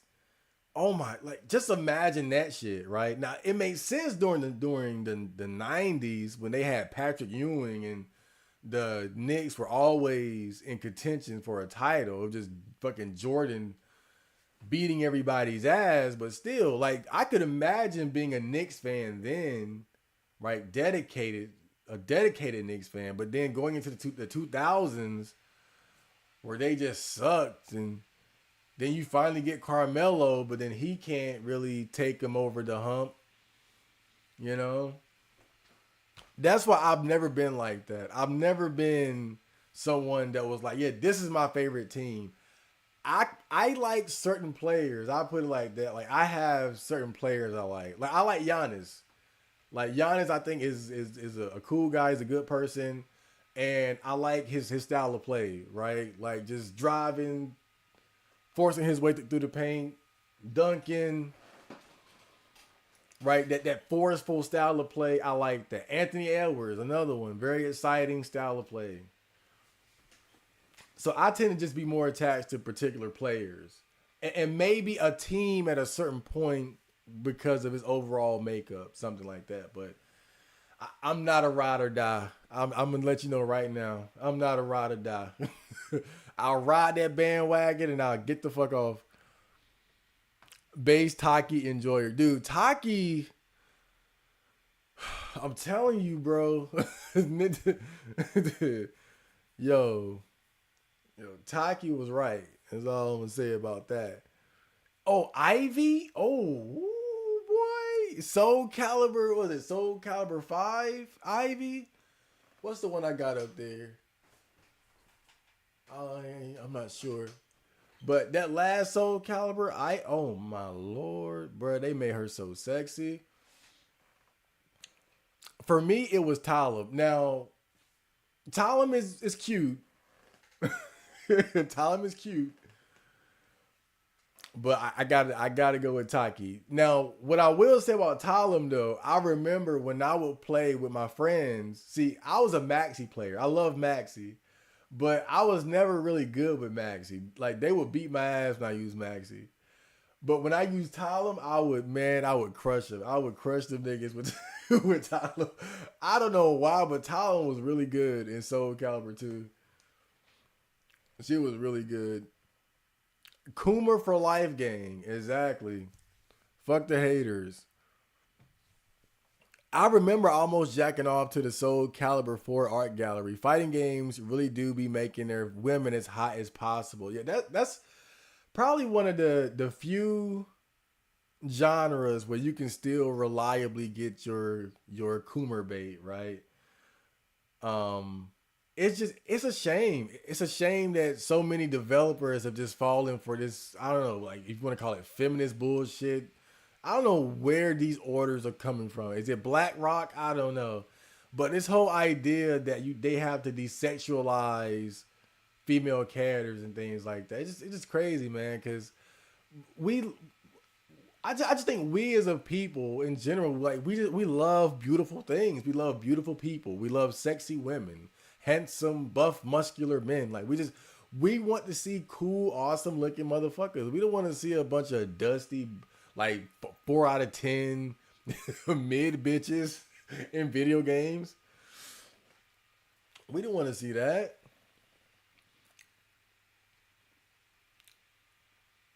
And I'm hearing a lot of people like say bad things about the new Mortal Kombat game. I'm not sure how accurate it is. I haven't been playing it obviously, but I can tell you this: the game would be a lot better if it had sexy female, if it had sexy female characters. Why? Why would you do that? Why would you do that to your own franchise, bro? Like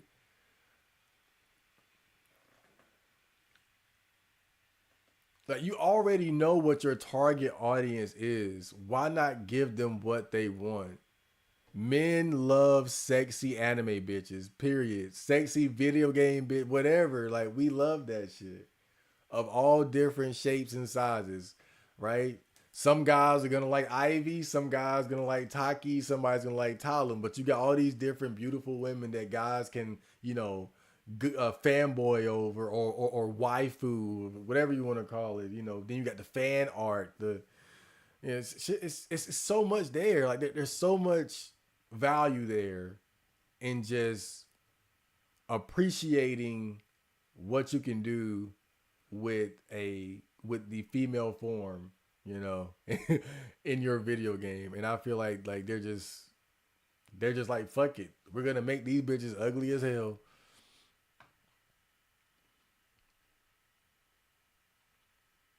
PlayStation games all day. Welcome to the stream.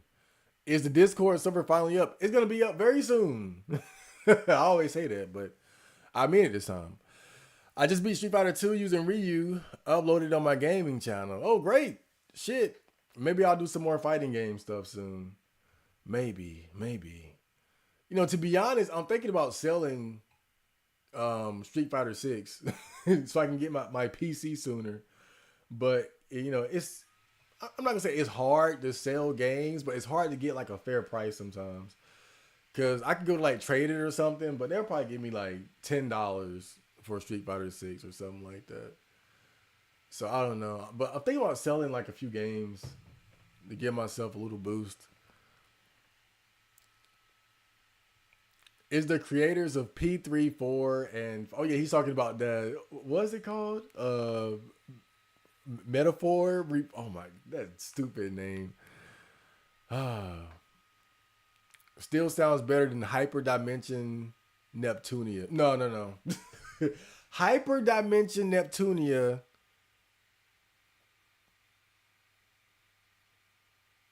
Hyperdimension Neptunia. Hyperdimension Neptunia just sounds very geeky.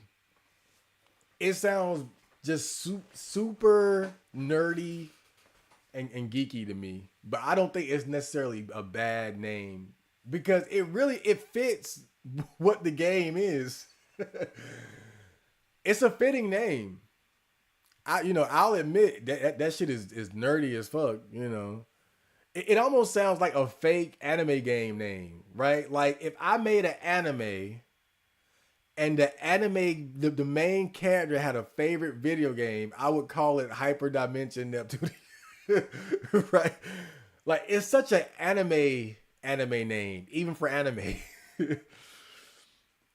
Like it's almost like a parody of an anime game name. You think about it, like it's too much anime. Hyperdimension Neptunia, but at least it's fitting. Metaphor, no, that's just bad. That's just a bad name. But the game looks cool. I'm just saying the name will look good. When will we get some Persona 3 Reload videos? When I get my computer. I might start with Persona 5 though, because I already got that. I don't have Persona 3. And I always wanted to do like a good Persona 5 Royal stream. Like just be streaming that for like a month or two straight. Assets ripped straight from Persona. Is that true? Like did they straight... Cause it looks so much like that's what I'm saying though. That's why I made that comparison to like the Soul series. Cause it like if I told somebody who didn't know, right, that look, like follow me. So take Demon Souls, Dark Souls 1, and Bloodborne, right? If I said, hey, Demon Souls is the first game, Dark Souls is the sequel, and Bloodborne is the third game, they will believe it just because they look so similar in just how it plays. And that's kind of how that game metaphor looks compared to Persona. It looks very similar. Like if I told you this is Persona, I don't know. I don't know if people would believe me if I say it was Persona 6, but if I told them it was like a Persona spinoff, right? Like,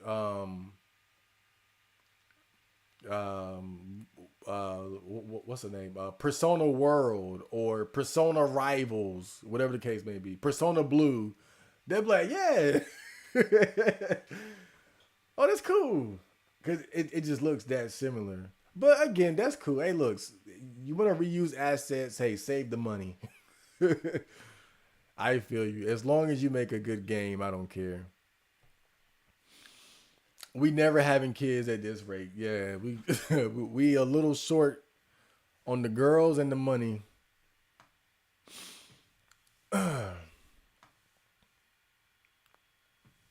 Thoughts on the Ryan Garcia racist rant? I don't give a fuck. I don't think Ryan Garcia is racist. I don't think he's a racist. I think Ryan Garcia, like I said before, he got some serious issues. He got problems, bro. Ryan Garcia has issues. I don't know if, I hate to throw out CTE, brain damage as the excuse, because that's the problem with these athletes now who participate in sports that have been known to produce brain damage or CTE. Now when they start exhibiting erratic behavior, people want to jump and say, oh, it's brain damage, it's CTE. Sometimes people just got problems and they crazy, right? You don't need brain damage, to start doing crazy shit. But sometimes it could be the case, when you got these guys who've been getting hit in the head since they were kids, who knows? So you always got to factor that in. But that aside, I just think he got issues, bro. He got problems. I don't know what those problems are, but he got he has mental health issues. It's clear as day. It's clear as day. I don't know if you guys saw the video of him Let me see if I can find that shit. But he was on some type of like poker or card playing show with other celebrities, and he was just acting the damn fool, bruh. Let me see if I can find that shit. Ryan Garcia cards. Oh God, Ryan Garcia.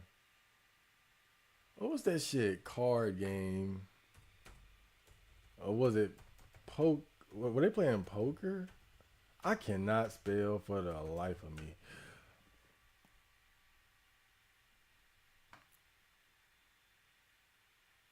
Top five hands. Okay. But do they have the compilation?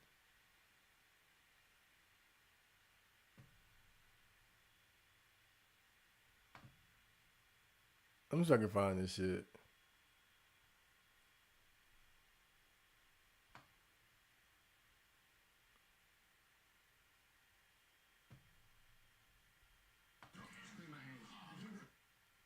Oh boy.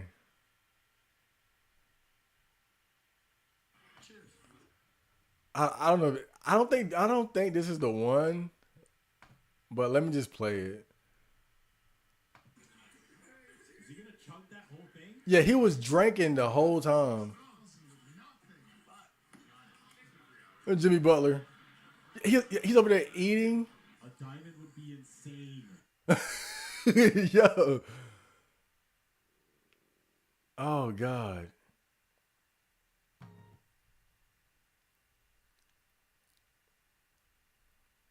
Yeah, that was a short clip. Let me see if I can find another one. But he was acting a damn fool at that damn poker table.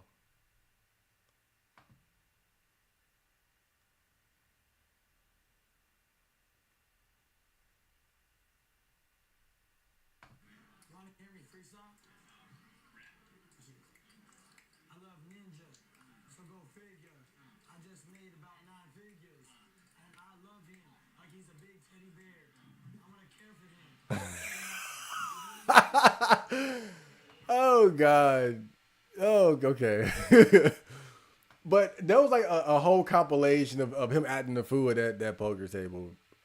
It's some type of like reality poker show online or whatever. But he took his shirt off and he was standing up and he was just, but he got issues. I'm just saying, he got issues. That's it. Maybe it's the alcohol. Maybe he on some type of drugs, but he's just going through some shit. I wouldn't make much of it, to be honest. I don't think he's a racist. I just think that he got some problems, and he's just running his mouth. Impa Chan. I've heard of her. I think I've heard of her on the R9K. She's one of the R9K attention whores. Can we go back to the days where even short, fat, genital men could get away? I mean, you can. Yeah, I'm not. It's not impossible. Everybody knows a fat, short, balding Indian guy with a supermodel wife. So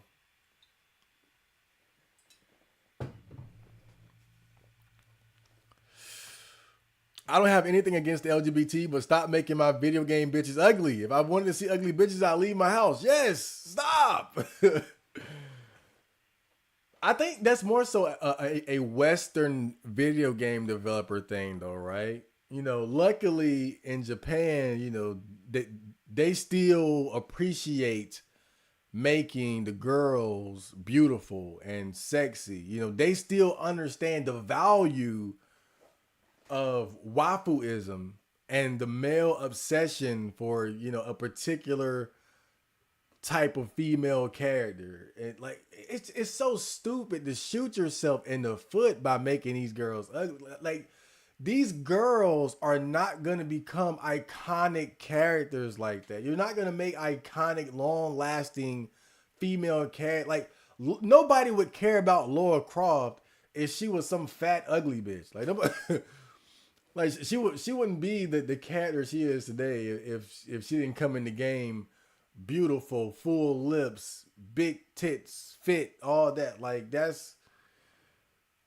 if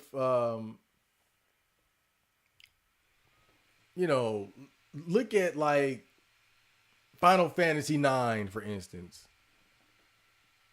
Does anybody care about that fat alien looking chef bitch? Does anybody care about her? Does anybody talk about her? No. But a lot of people like Dagger because she had a nice ass. She was cute. She had a nice ass. Why do people, you know, fanboy over the Final Fantasy 8 girls, Keistis, Riona? Some guys like Selfie because they're cute, they're pretty, they're likable.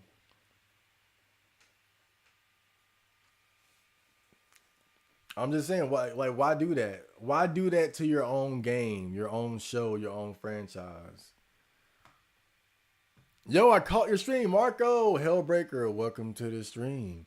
I got a PC recommendation. First, what do you have in mind? Oh, well, if you're still here, let me show you what we were looking at earlier. Let me see here. Man, Ryan Garcia is a fucking trip. Let me show you what we're looking at here. Is this the one? Yeah, so this is what I got my eye on right here. Skytech Gaming Nebula Gaming PC Desktop.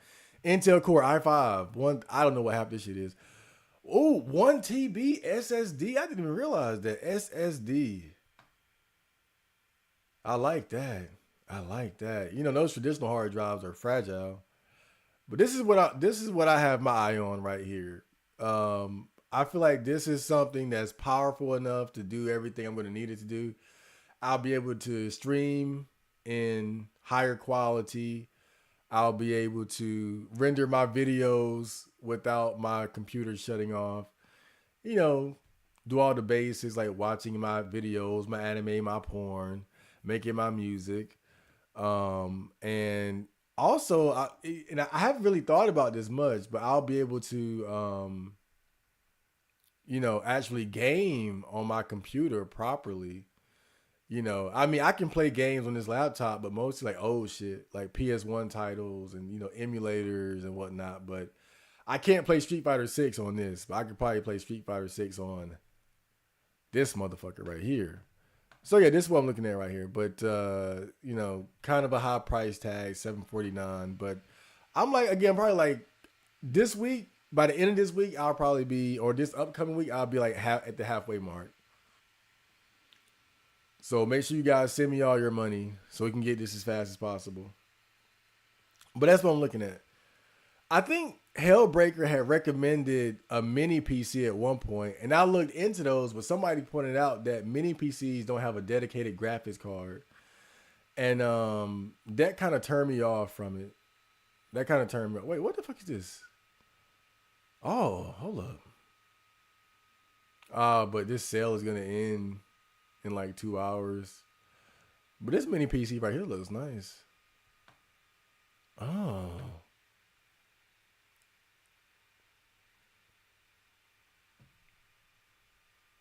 But yeah, that's basically, that's what I got my eye on. Unless I find something better. Wait, did I ever change the thing? did I change it? Did I actually change? I don't even remember if I had the screen up. If I didn't, this is what I was talking about. This right here. Yeah. So okay. I give you NBA 2K13 and it's oh fuck no 2K13. I went to GameStop and they had like 2K21 or 2K22 for like $5. What happened to Dubs? He was here like last week or the week before last. He was homeless for a while, living on the streets, and he got into, I think he's in like a group home now. But apparently it's a very nice group home where he's living with some femboys or something. And it seems like he met a girl. He's going to the gym. So he's doing pretty good for himself. I mean, other than ended up fucking homeless and shit. But, you know, Dubs is a warrior, man. He's a warrior. A little homelessness stint is not going to stop a guy like that. So I'm not surprised that he got back on his feet.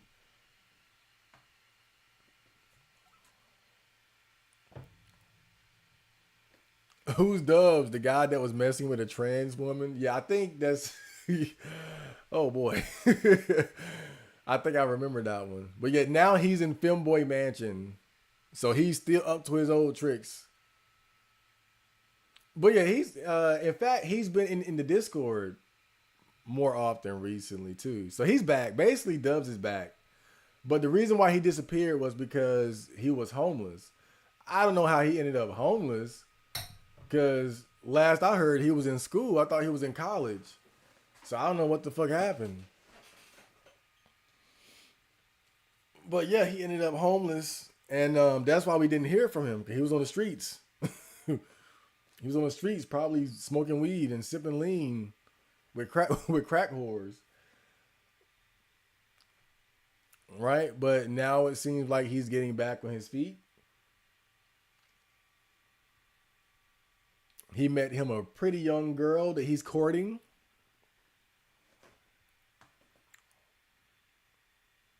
So I think he's doing pretty good. Impa Chan claims to be a femcel, but she's a oh yeah. We all know femcells don't exist. That's, you know, like we all know that's just women co-opting male terms. Femcells do not exist. Any girl that's at least a 5 could make a dating profile, get dozens to hundreds of offers, and boom. Yeah, so I didn't show it, right? Let me just show it one more time. I thought I hit the button, but I didn't. Let me make sure I hit the button this time, too. Okay, I did hit the button this time. But yeah, this is it right here. This is what I'm looking at. SkyTech Gaming Nebula Gaming PC. 740 fucking 9, which means 800 with tax. Fucking Joe Biden. But yeah, this is what we're looking at. This is the goal. This is the goal right here. And I don't have to worry about buying a monitor because I can just use my TV like I always do. I'll just use my TV as the monitor. Oh, they got a video?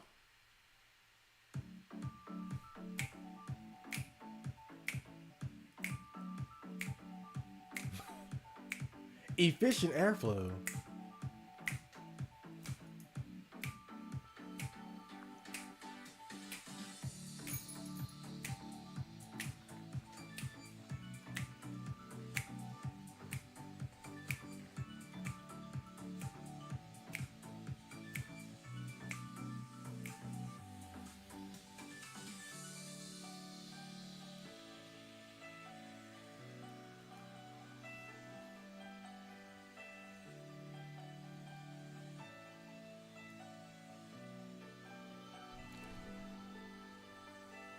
Oh.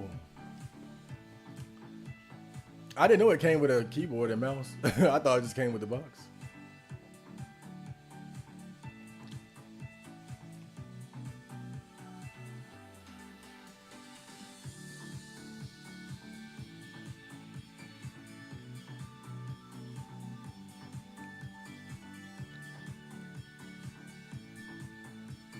Order yours today. Well, I gotta wait a little bit.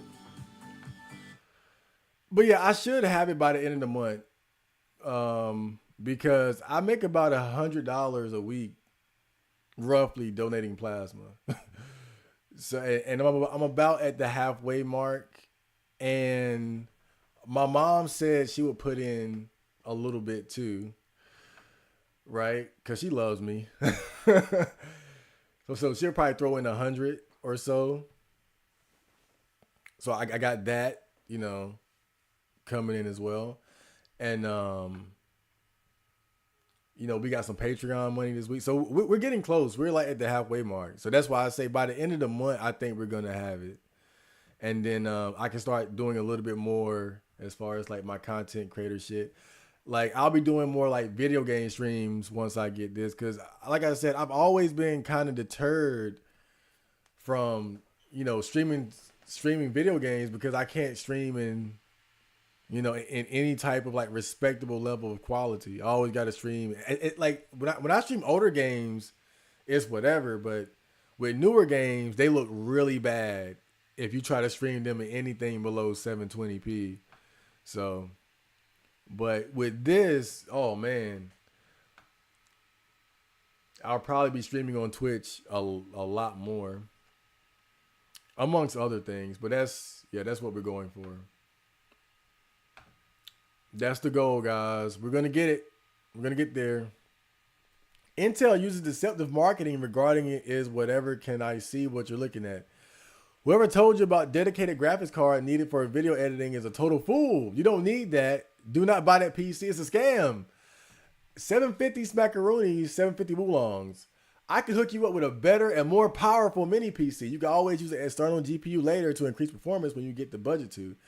I will be here to show you how easy it's done. Wait to the Discord. I knew Hellbreaker was going to come here and just say, nope. These plans, fuck them. Look up Minis Forum Mini PC 780 XTX. It outclasses the crappy PC you put up for less and is way better. These pre-built PC prices are scam. Do not buy. Okay, hold on. I'll look it up. If that's true, that's nothing but good news. So let me see. Minis Forum Mini PC. Let me see here.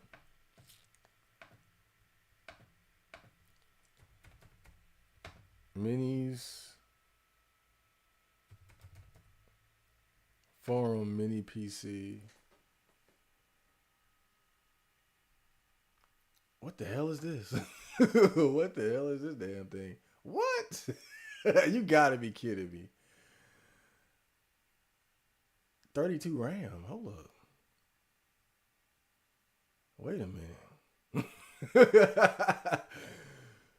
32 RAM. For this much? Wait, 780 780 XTX.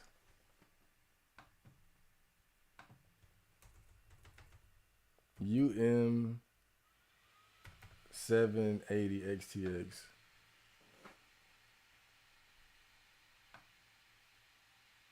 UM780 XTS. Minis phone 7 1 TB. All right, well this one is $100 cheaper.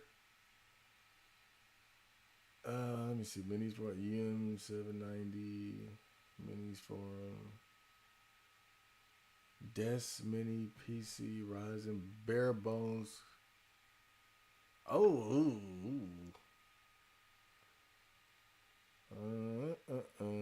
okay. Let me bring it up. Because I don't know what the fuck I'm looking at here. All right, so this looks like a little ass box. I can imagine this thing being as powerful as you say. Hellbreaker. But I'll look into it. Minis Forum UM780 XTS Mini PC AMD Ryzen 7. 64 GB DDR5 1 TB SSD mini desktop PC. Okay.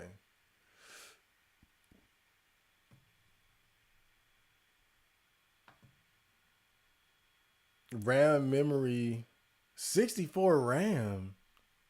I just wanted 16. I think like my laptop has like 8 RAM. So I was looking for 16, but 64, what the fuck? That's crazy.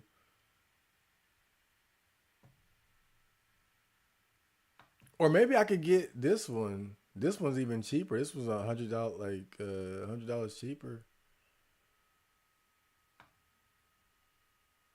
32 GB mini computer. So but is this it? Is this what you were talking about?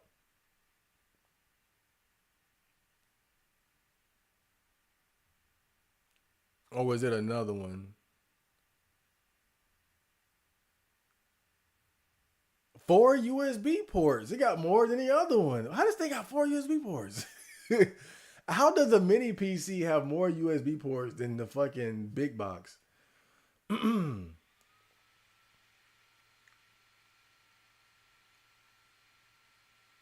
Eight processors, 4 pounds.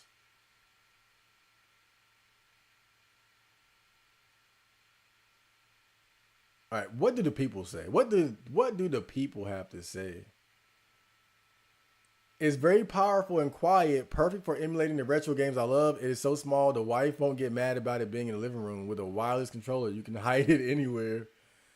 Genuinely impressed, and I'm a PC build hobbyist, aka snob.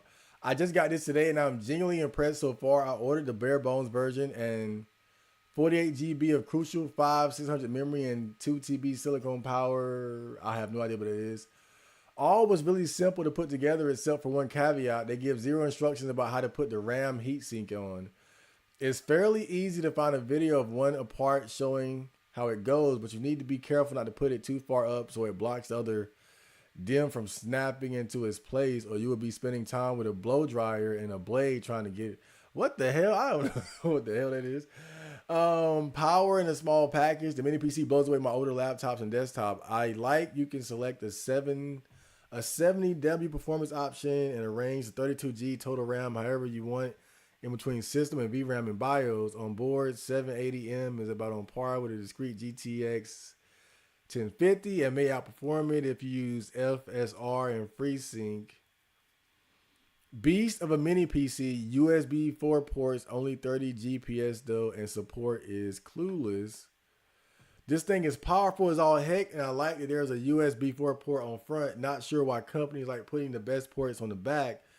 So this is nice to see. However, the USB 4 ports are not 40 GPS as advertised. The max read write I get is 30 GPS, and that's with 3 different USB 4 and Thunderbolt 4 cables. Also, the USB 4 ports will work with eGPUs. However, resize bar support is almost non-existent. The only way to contact is by email. They do respond, but you're basically communicating with someone in China. All right, this guy says does not boot up. Probably got a bad one. You know, you'll see reviews like that every now and then. Somebody that just got something that just didn't fucking work. I wouldn't be too concerned about that. What about this guy? He gave it a 3. The quality of the Oculink board is low and does not work with the main component for why I purchased this mini PC. Okay.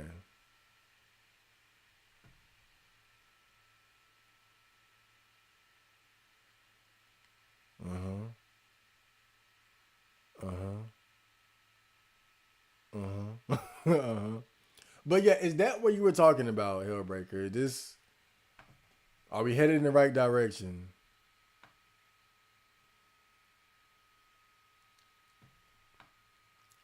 We headed in the right direction. Let me know. Do not buy that PC. That's the one. It's on par with a PS5. It's not more. If not more, it outclasses the PS5 pound for pound. You'll be good for everything. You can choose the 32 version for $100 less. It also has a dedicated GPU. It's the GPU I use. Bro, if you get that mini PC, you'll be able to do everything. You'll be able to play all your new games and emulate PS3 and Switch easily. You'll be able to stream while playing games on your PC. Your video rendering speeds will blow you away. This is the way. Hellbreaker, I'm going to take your word on it because it's $100 cheaper. Hellbreaker, I'm going to believe in you on this. I'm glad you showed up because I remember that you were one of the guys that kept telling me, do not get another laptop. Because I was just going to get another, like a gaming laptop. But I was like, maybe I should just go for like a desktop this time. because I want something that's not gonna fucking degrade as quickly as a laptop. But I remember you were one of the guys that were telling me about the mini PC, and I was like, you know how I never listened to you guys. But I do remember you were the one that was telling me about it. And but the only thing was like somebody told me, because I was looking into it on the stream, and somebody mentioned how like it's a difference between a dedicated and an integrated graphics card, and that's what kind of put me off of it. But you're saying that it's not a big deal.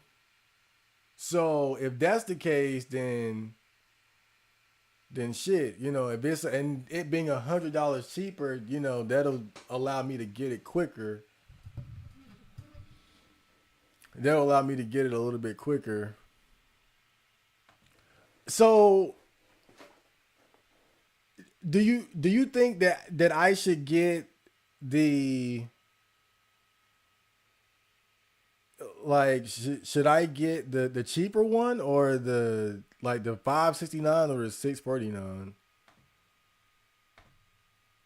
Like, is it enough of a difference?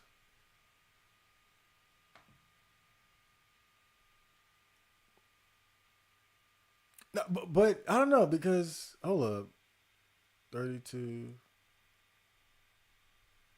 32.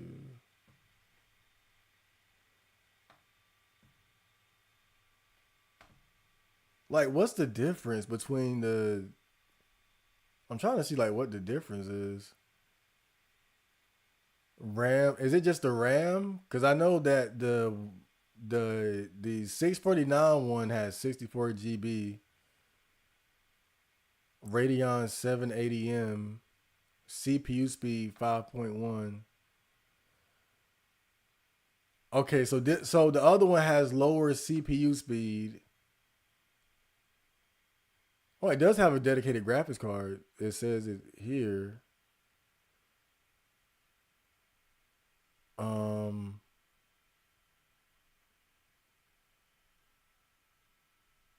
hmm. Yeah. So, what would you recommend then? Do you think I should go for the 649 or the 569? The cheaper one or the more expensive one? I mean, being able to save 100 in of itself would be good, but another 100. Shit, we could have that bitch by the end of the week. Get the 32 GB RAM. Nobody needs 64 GBs of RAM. That stuff is overkill if you ask me. Okay, it does have a dedicated graphics card. Yeah, it's just RAM and storage. You can get an external hard drive. Wait, but okay, but now storage. hold up though, hold up, because it says so on the 569 one. It says that it does have 1 TB capacity, which is a lot, and then you go to the 649 one, and wait, they're not even showing it. So do they have the same amount? Or that, like, if it got 1 TB, that's good enough for me. So they both have 1 TB of hard disk size. That's what it says. Yeah, so the differences are laid out more clearly here. Um, well, I guess so. Um, what's in the box? What's in the box? What's in the box, man? That movie was good. I'll never watch it again though. It's so depressing. Yeah. So, but you're basically saying that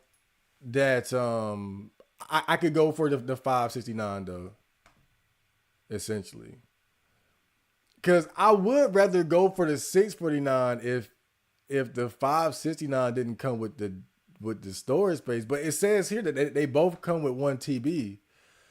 So if they both come with 1 TB, then it seems like I might as well get the 569. And since I was looking for 16 RAM, shit, 32, this should be more than enough. But I mean, if you say that's the way to go, then I'll go for this right here, 569. Let me start here. Let me think about my money. I'm thinking about the money. Let me see, 316, 15, 16, 120, 120, 120, 460, 480. 480.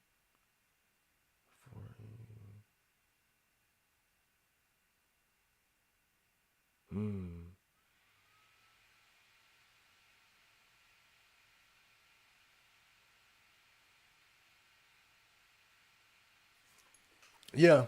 Yeah, we can have this in like 2 weeks probably. Oh boy.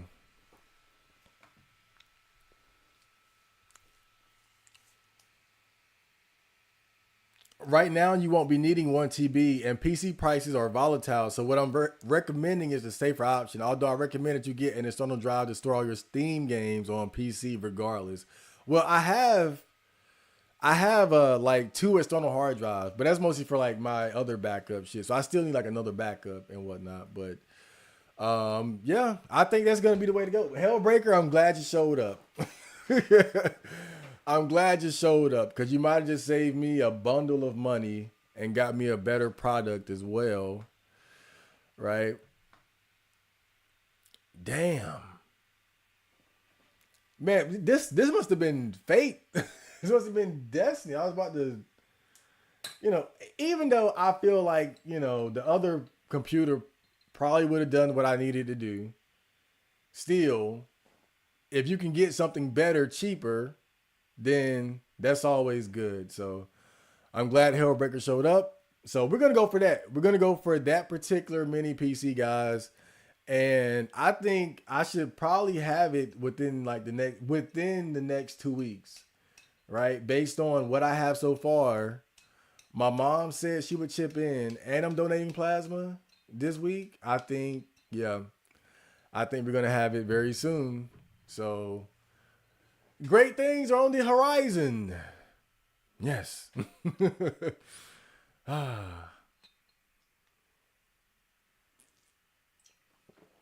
I'll drink to that.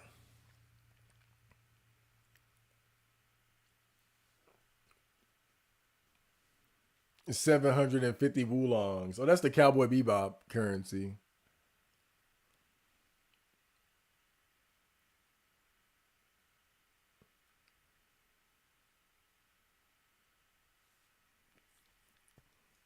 Dubs went homeless and he managed to bounce back. Yeah, I mean, but Dubs is a G. Dubs is a G. I'm not surprised at all. I was wondering where he was at though.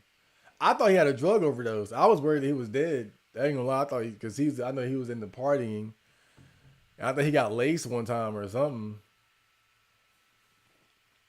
I thought, man, he might have died from a fentanyl overdose, but nah, he's still kicking. You can't keep a real gangster down.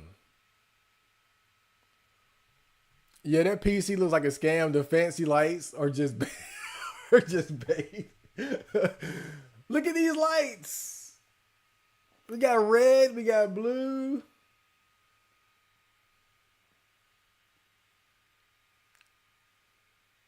Anything over $100 off Amazon is a no-go for me. Look, sometimes you gotta spend a little extra dough, man. If I start living in my car soon, like I want to, I'll give you my PC when I drive up for a reasonable price. I think I'll be good, Mark. You could just give it to me for free because I'm awesome. But we should be good to go. I think Hellbreaker came with a clutch recommendation. It's affordable and apparently very powerful, so I'm gonna go for that. So I think within the next 2 weeks, I should definitely have enough. Yeah, yeah. Let me see. 460, 460, 40. Yeah,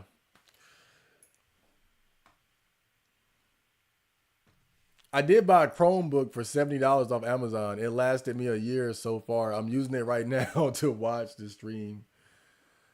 I don't like those Chromebooks though. Like you can't I don't think you can do much with those.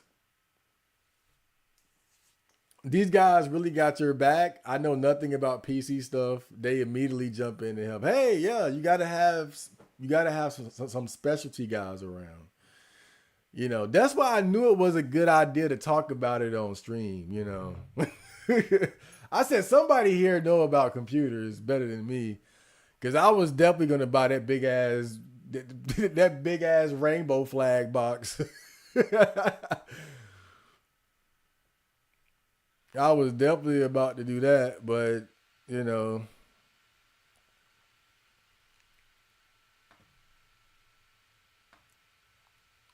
I just hope this thing continues to be 7% off by the time I buy it. Otherwise, it'll be a little bit extra, but hopefully it'll be at the price it's at now. But yeah, I think this is gonna be the week or next week, something like that. Mm.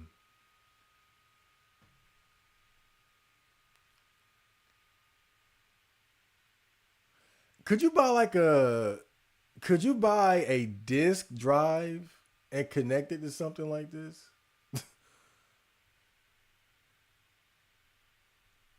Would that even be possible?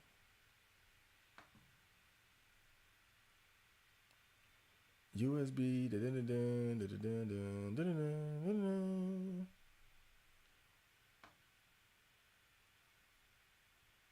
Mm-mm, mm-mm, mm-mm.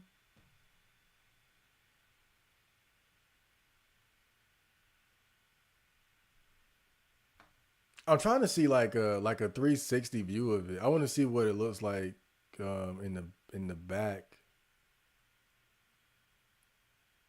Okay, I see. Okay, there we go. Yeah, so okay, it's got two USB 3.2s in the front, Type A, audio jack. Okay, two more USBs in the back, DP, USB 4, HDMI. All right, two network ports.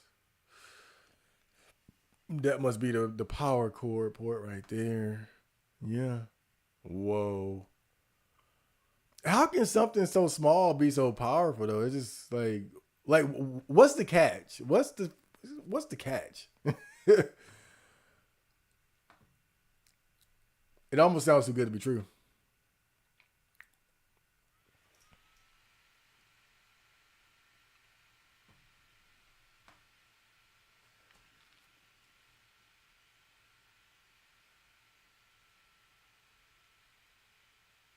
Chad, yo, Chad, how long do these streams run for? Do you do them super long? They're super cozy. I know they're pretty cool, but I usually do one like usually about 3 hours, so I'm not gonna be on much longer. I try to do like one, at least one a week on Saturday or Sunday. I was gonna do one yesterday, but we had a power outage. There was like a little storm, and the power went out, and I swear, right before I was just about to hit the button, like start stream, and it says you, and the shit was out for like an hour or two. But yeah, usually Saturday or Sunday. Now, again, I'm always trying to expand my platform, the franchise. So I might start doing more streams throughout the week too. Because remember, I wouldn't do a lot of these streams throughout the year. I would do like 3 or 4 of these a year, right? But people always told me that I should do more face just chatting live streams. I would do the gaming streams, but quite frankly, people prefer these types of streams where it's just me on cam chatting back and forth with you guys. about our personal issues, our goals, different things going on in the world, politics, video games, music, porn, etc. So I try to get like one of these in a week, but I might start doing 2 shows a week and a gaming stream too. I haven't been doing the gaming streams on Twitch recently because I knew that like really I'm like fuck it. I just want to go ahead and get a better computer so that I can give you guys better quality streams. But when I get that mini PC, I'm definitely gonna start doing more streams, like gaming streams on Twitch and shit like that, because it's just gonna allow me to finally stream the way I really want to. Face cam, chat box on the side, all that shit. I can do all the fun stuff. So that'll be cool. And when you get a more powerful PC wise, you'll thank me later. Yes. Hellbreaker, I'm putting my faith in your recommendation, man. If that shit show up and blow up in my face, I'm gonna be like, shucks. Hellbreaker got me. I should donate plasma too. Hey, look. I think I should do a video. I think that's gonna be the look at me. I'm gonna do a video on donating plasma. I'll probably drop it sometime coming into the week, just to kind of give you guys the good, the bad, and the ugly. Right? 'Cause I know some people are concerned about like potential side effects and shit like that, and there are some side effects, but most of the ones I noticed were like temporary. When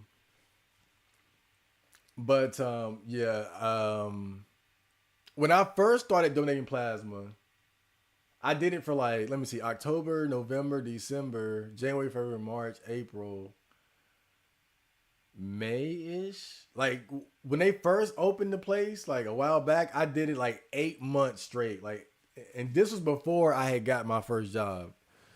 And really the reason why I stopped was because it was giving like, I believe that donating plasma started giving me like leg cramps at night. I started getting like bad leg cramps at night, and when I stopped, they stopped going. The leg cramps that went away.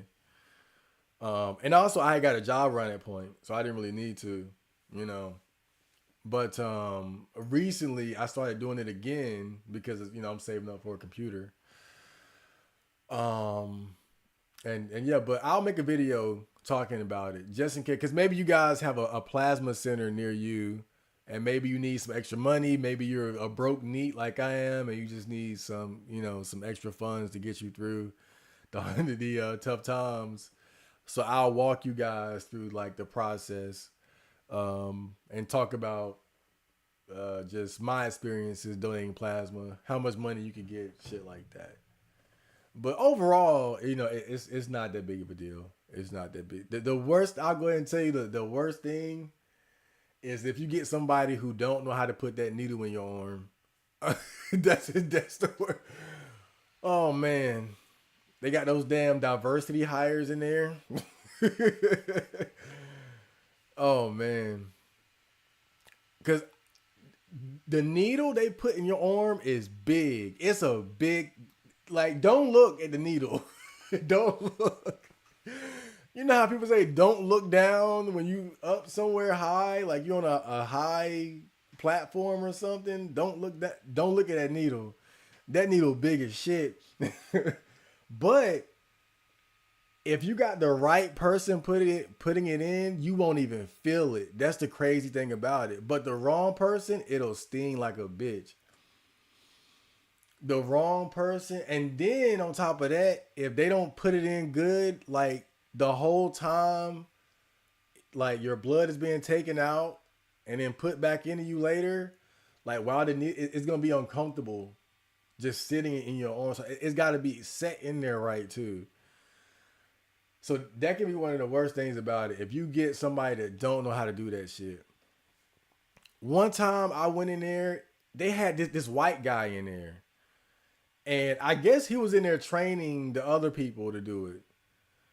And I swear he put that shit in. I mean, I felt nothing. I said, yo, how you do that? And he said, I've been doing this for a while, but a lot of the people in there that are doing it, like, they got new people coming in and shit, and they don't know how to do that shit, and they just be. They try. Don't get me wrong. They tried. Like they don't want to hurt you, but a lot of them they don't know how to do that shit. They don't know how to do that shit. You know. Just hope you get somebody that know how to put that needle in your arm. Good, bro. That's all. That's all I can say.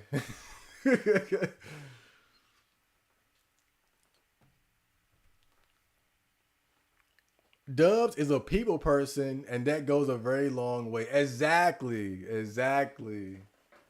That's what Dubs was talking about last time. He was talking about how, being homeless, just forced him to be in certain situations where he had to deal with people and, figure out ways to get food, where to sleep, how to get money and shit like that. Like Dubs is very social. He's a very sociable person. So somebody like him, like he would do well. I hate to say it, but yeah, somebody like him, he would do well being homeless, because he's good at he's good at dealing with people. Have you been following the Review Tech USA situation? Review Tech. Is that Asian dude? Or am I thinking of somebody else?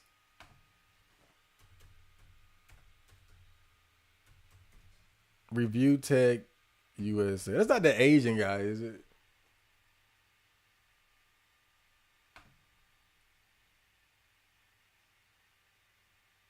Okay, no, that's not him. Okay. I thought you were talking about the Asian dude where people keep posting him saying, "Don't work, don't grind." But it's a fat guy. Okay.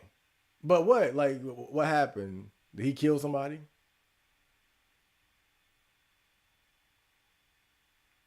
Review Tech.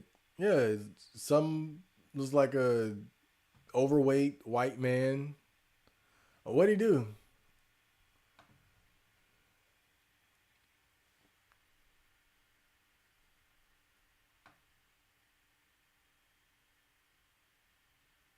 Yeah, what the fuck did he do? Did he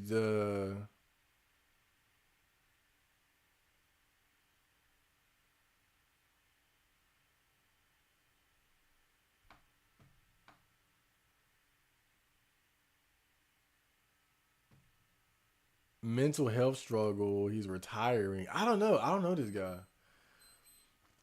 I don't know this dude. He needs to lose some weight though. Marco, you have to do an unboxing. As yes, that's a good idea. Hell yeah, let's do it. I like that. I like that. Yeah. Unboxing. I can't help myself. Whenever I get a good idea, I rub the palms together. The content. Yeah, we'll do that. We'll do that. I like that though. Yeah. I'll get it. I got my camera. I'll set up my camera and everything and get the lighting right and then show everything off. Yeah, yeah. Ooh. Right?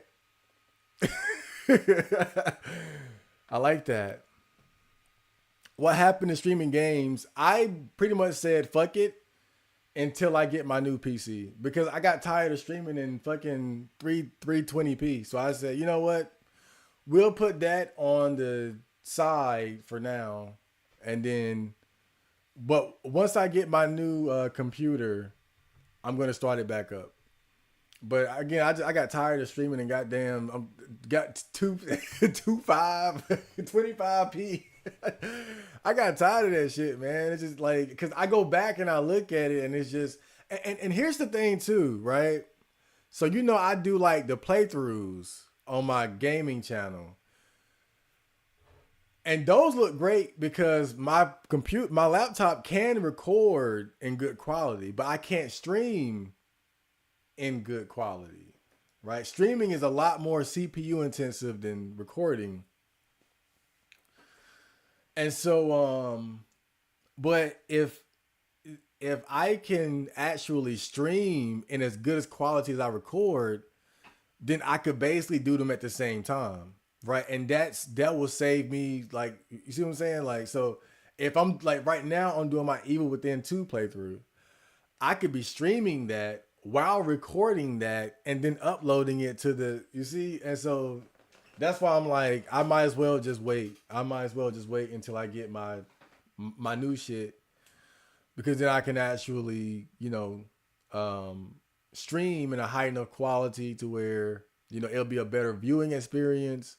I can put my face cam up, and I can take the playbacks and the recordings and just upload them on my gaming channel as my playthroughs, right? So that's why I say, you know what, fuck it.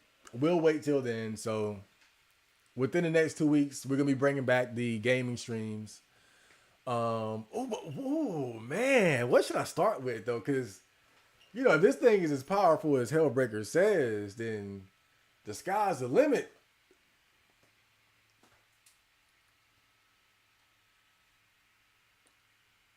I could play Ghost of Tsushima. Oh, the Dragon Quest. Who wants to see some Dragon Quest? What's that? Dragon Quest 11? Fuck is that? Whatever. But I really got my eye on Persona 5 Royal though. That's what I mean. I've been waiting so long to stream Persona 5 Royal. I've been waiting forever to do that. But maybe I should start with something a little bit lighter, right? Because Persona 5 Royal, it'll take me like 5 years to beat that game. So maybe I should start with something a bit, a little bit lighter. That's so exciting though. Oh, and maybe I could finally get my PS2 emulator working. Like, PS2 emulation does not work on this thing. God, if I could stream PS2, whoa. I mean, emulate PS2? That'd be great too. Do you already have a monitor? No. My plan just used my TV as the monitor, right? Because that's pretty much what I'm doing now. I got my laptop hooked up to my TV here. So I'm just gonna use my goddamn TV as my monitor. The rainbow flag box is the bait for the Zoom Zoom crowd. Man, them lights are pretty, dude. You would have to also pay for a lot more due to shipping costs of a big heavy ass desktop PC. Ooh. I can also give you cheap monitor recommendations. I mean, well, I plan on just using my TV as the monitor. What's wrong with using your TV? Is that an issue? Because I always just hook my TV up to my laptop and use that as my main screen.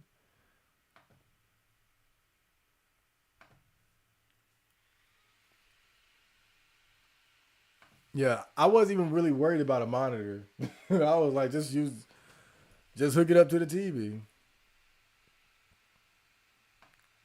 Like boom shakalaka.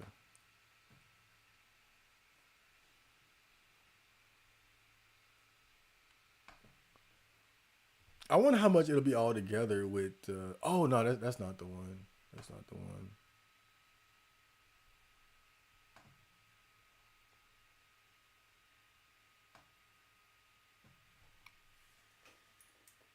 Tech is crazy these days. NVMe SSDs with like 4 TB storage look like RAM sticks. The catch is that upgrading is almost impossible when compared to your standard desktop PC. Oh, okay. Okay, so essentially I'll be stuck with what I have. I see. Okay. I'll take that though. I'll take that. I'll take that. With that much of a significant power boost, that damn Zenkai boost, I'll take that. Right? I think overall it'll be worth it, because even if I was gonna buy the other one, I wasn't really buying it with the intent of like I'm gonna upgrade and customize it. I really just wanted something that would just come as is, ready to go. You know, so I can live with that. I can live with that because I was never really planning on upgrading or customizing this shit anyway.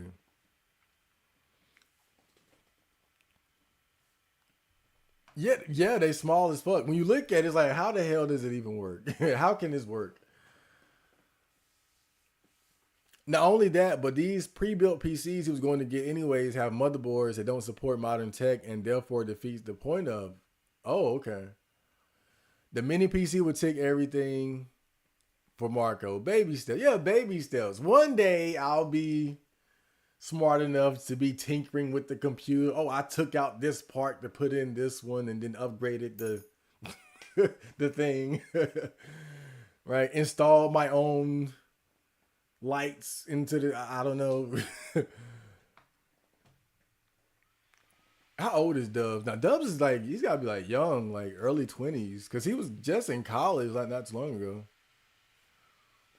Do a tutorial for donating plasma. I will. We're gonna get the plasma video this week. Do a video of you donating plasma. I don't think they will let me be in there like this. Right? I don't think they will. Hey, maybe I'll take a picture of the needle in my arm. That'll make you not want to donate plasma. You see that? Oh God, don't look at your arm either. Oh man, just don't look at that needle ever.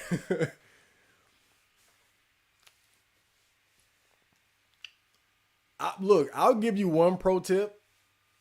Whenever I get on the donation chair and they're about to, lock me in with that damn needle, I like to imagine that I'm about to go to war or space or something. Like I'm a grizzled veteran Marine or something, and they're about to hook me in to go to space. You do gotta get a little mentally prepared for that needle to go in because you don't know what you're gonna get. You might feel nothing, or it might be horror movie. You just you don't know which one. So you got to get mentally tough for that moment. So you got to think of something. So I'd be like Space Marine. I'm ready to go. Lock me in. Oh boy. And sometimes they have cute girls working in there too. That was always one of the best things about donating. They would have like cute girls in there. Now they don't have them. When I used to go, they had them. Now, right? It's like older women, fat women. I don't know what happened. They felt when I first started going there. Oh my god, dude, the girls. Oh man.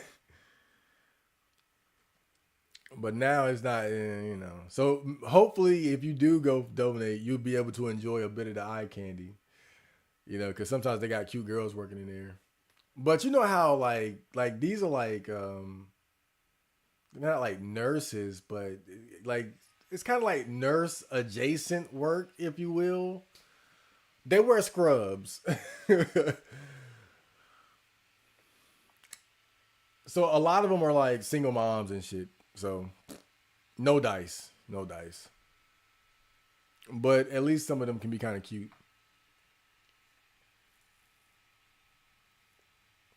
I fucked up and bought some DDR5 RAM without realizing my motherboard wasn't compatible. That's some real shit.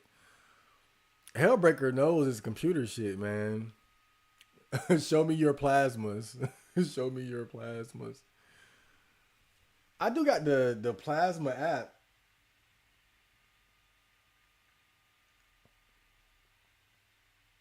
I do got the plasma. In fact, I donate again Tuesday.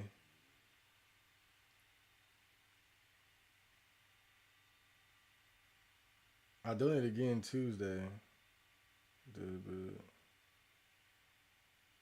Right. You see it there? Welcome, Emmanuel. So it tells me the next day I can donate, which is the 9th of July, and I'll get $65. I got $2 on my card right now. I got $2 on my card. I get a snack. I can't spend no money because everything is going into savings. But I didn't realize I had $2 left on this shit. Fuck yeah, I can get a snack. We're eating tonight. But yeah, you can donate twice a week, but there has to be at least one day between those donations. So I do Tuesdays and Thursdays. And I guess the reason for that is so your body can recover from donating plasma. Not like you feel drained or anything like that. Like I only felt really drained after donating plasma, like one time, and that was because I went to go running right after I did it. But yeah, so I'm on Tuesday and Thursday, and I don't know if you guys know how it works because donating plasma isn't like donating blood. Like when you donate blood, they take the blood out of you and just keep it. When you donate plasma, they put the needle in your arm and it takes the blood out of you, right? But then the blood goes into a machine where the plasma is separated from the blood. And you see the plasma accumulate in this bottle next to the machine. And once they get the a certain amount, and it's based on your weight, I believe, then they put the blood back into your body. So they take the blood out, extract the plasma from the blood, put the blood back in. And then after that, there's like a saline that follows your blood going back into you. And then you get unhooked and all that shit. The whole process probably takes about 30 minutes. Once you get hooked up, that is. Probably takes about 30 minutes or something like that. Again, it's not a big deal, but, I just don't like putting my body through shit like that, because I'm so health conscious, So I'd rather not, but this is an emergency because this laptop could die any day. I'm not like this. This laptop got AIDS basically. This shit be just turning off. One time it turned off while I was streaming, like just turned the fuck off. When I saw that, I was like, yeah, I gotta get, I gotta do whatever I can to get a computer as fast as possible, since I suck at finding work. So I'm gonna go ahead and get this. Donate plasma in your arms. Oh no, nothing like that. Again, it does have some side effects. I'll talk about them in the video, but nothing you can't recover from. I'll put it like that. I stare at the needle when getting blood. Obviously, I can't do all that. Every time I look at that shit, I want to get sick. I just noticed that Mini PC has a second M2 NVMe SSD, meaning you can buy one extra M2 NVMe and pop it in for extra super fast storage whenever you get the money. So basically, like just you're saying just putting in another SSD, right? You're so lucky, aren't I? If I go homeless, I'm probably dead. Probably not. People find a way when they have to. People find a way when when they have to. That's why I don't worry about it too much. I don't want to be homeless, but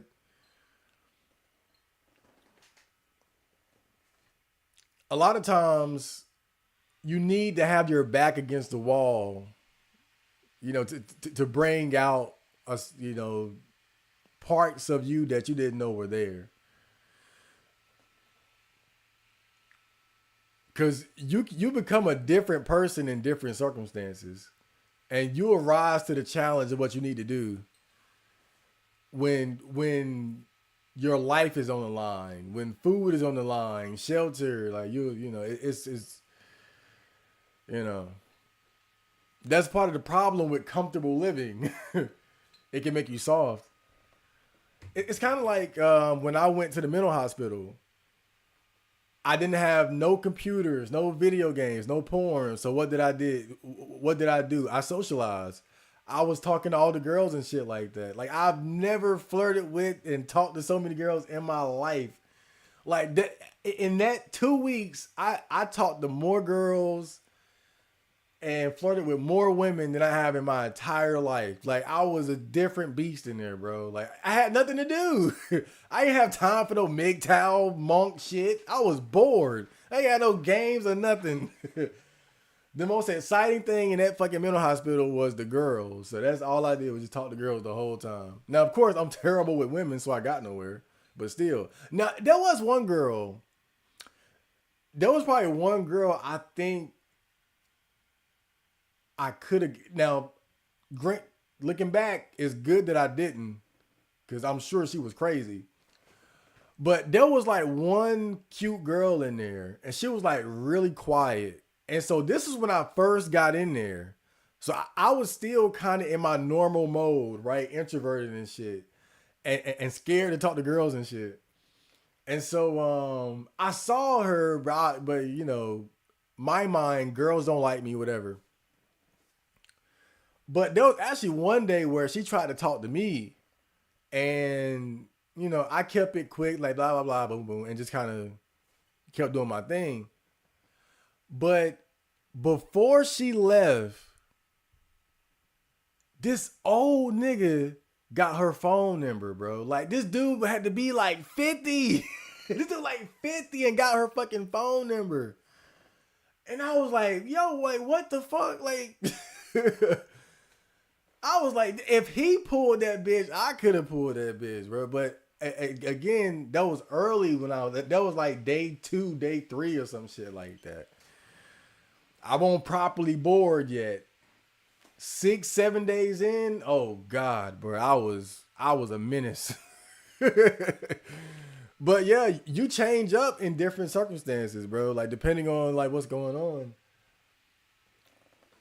So more than likely, if you were homeless, you would just adapt. Like your instinct would just take over. It's survival instinct basically. Now everybody don't got it, but I think most people. I think most people do. I think most people have a certain amount of survival instinct. It's just about if you ever get put in a situation to where you got to discover that part of yourself. But you don't want to be in that situation. So I'm not saying it like, hey, go be homeless and find out. Fuck that. I'd rather be comfortable and soft. Oh man. But Dubs is a real gangster. We all know that.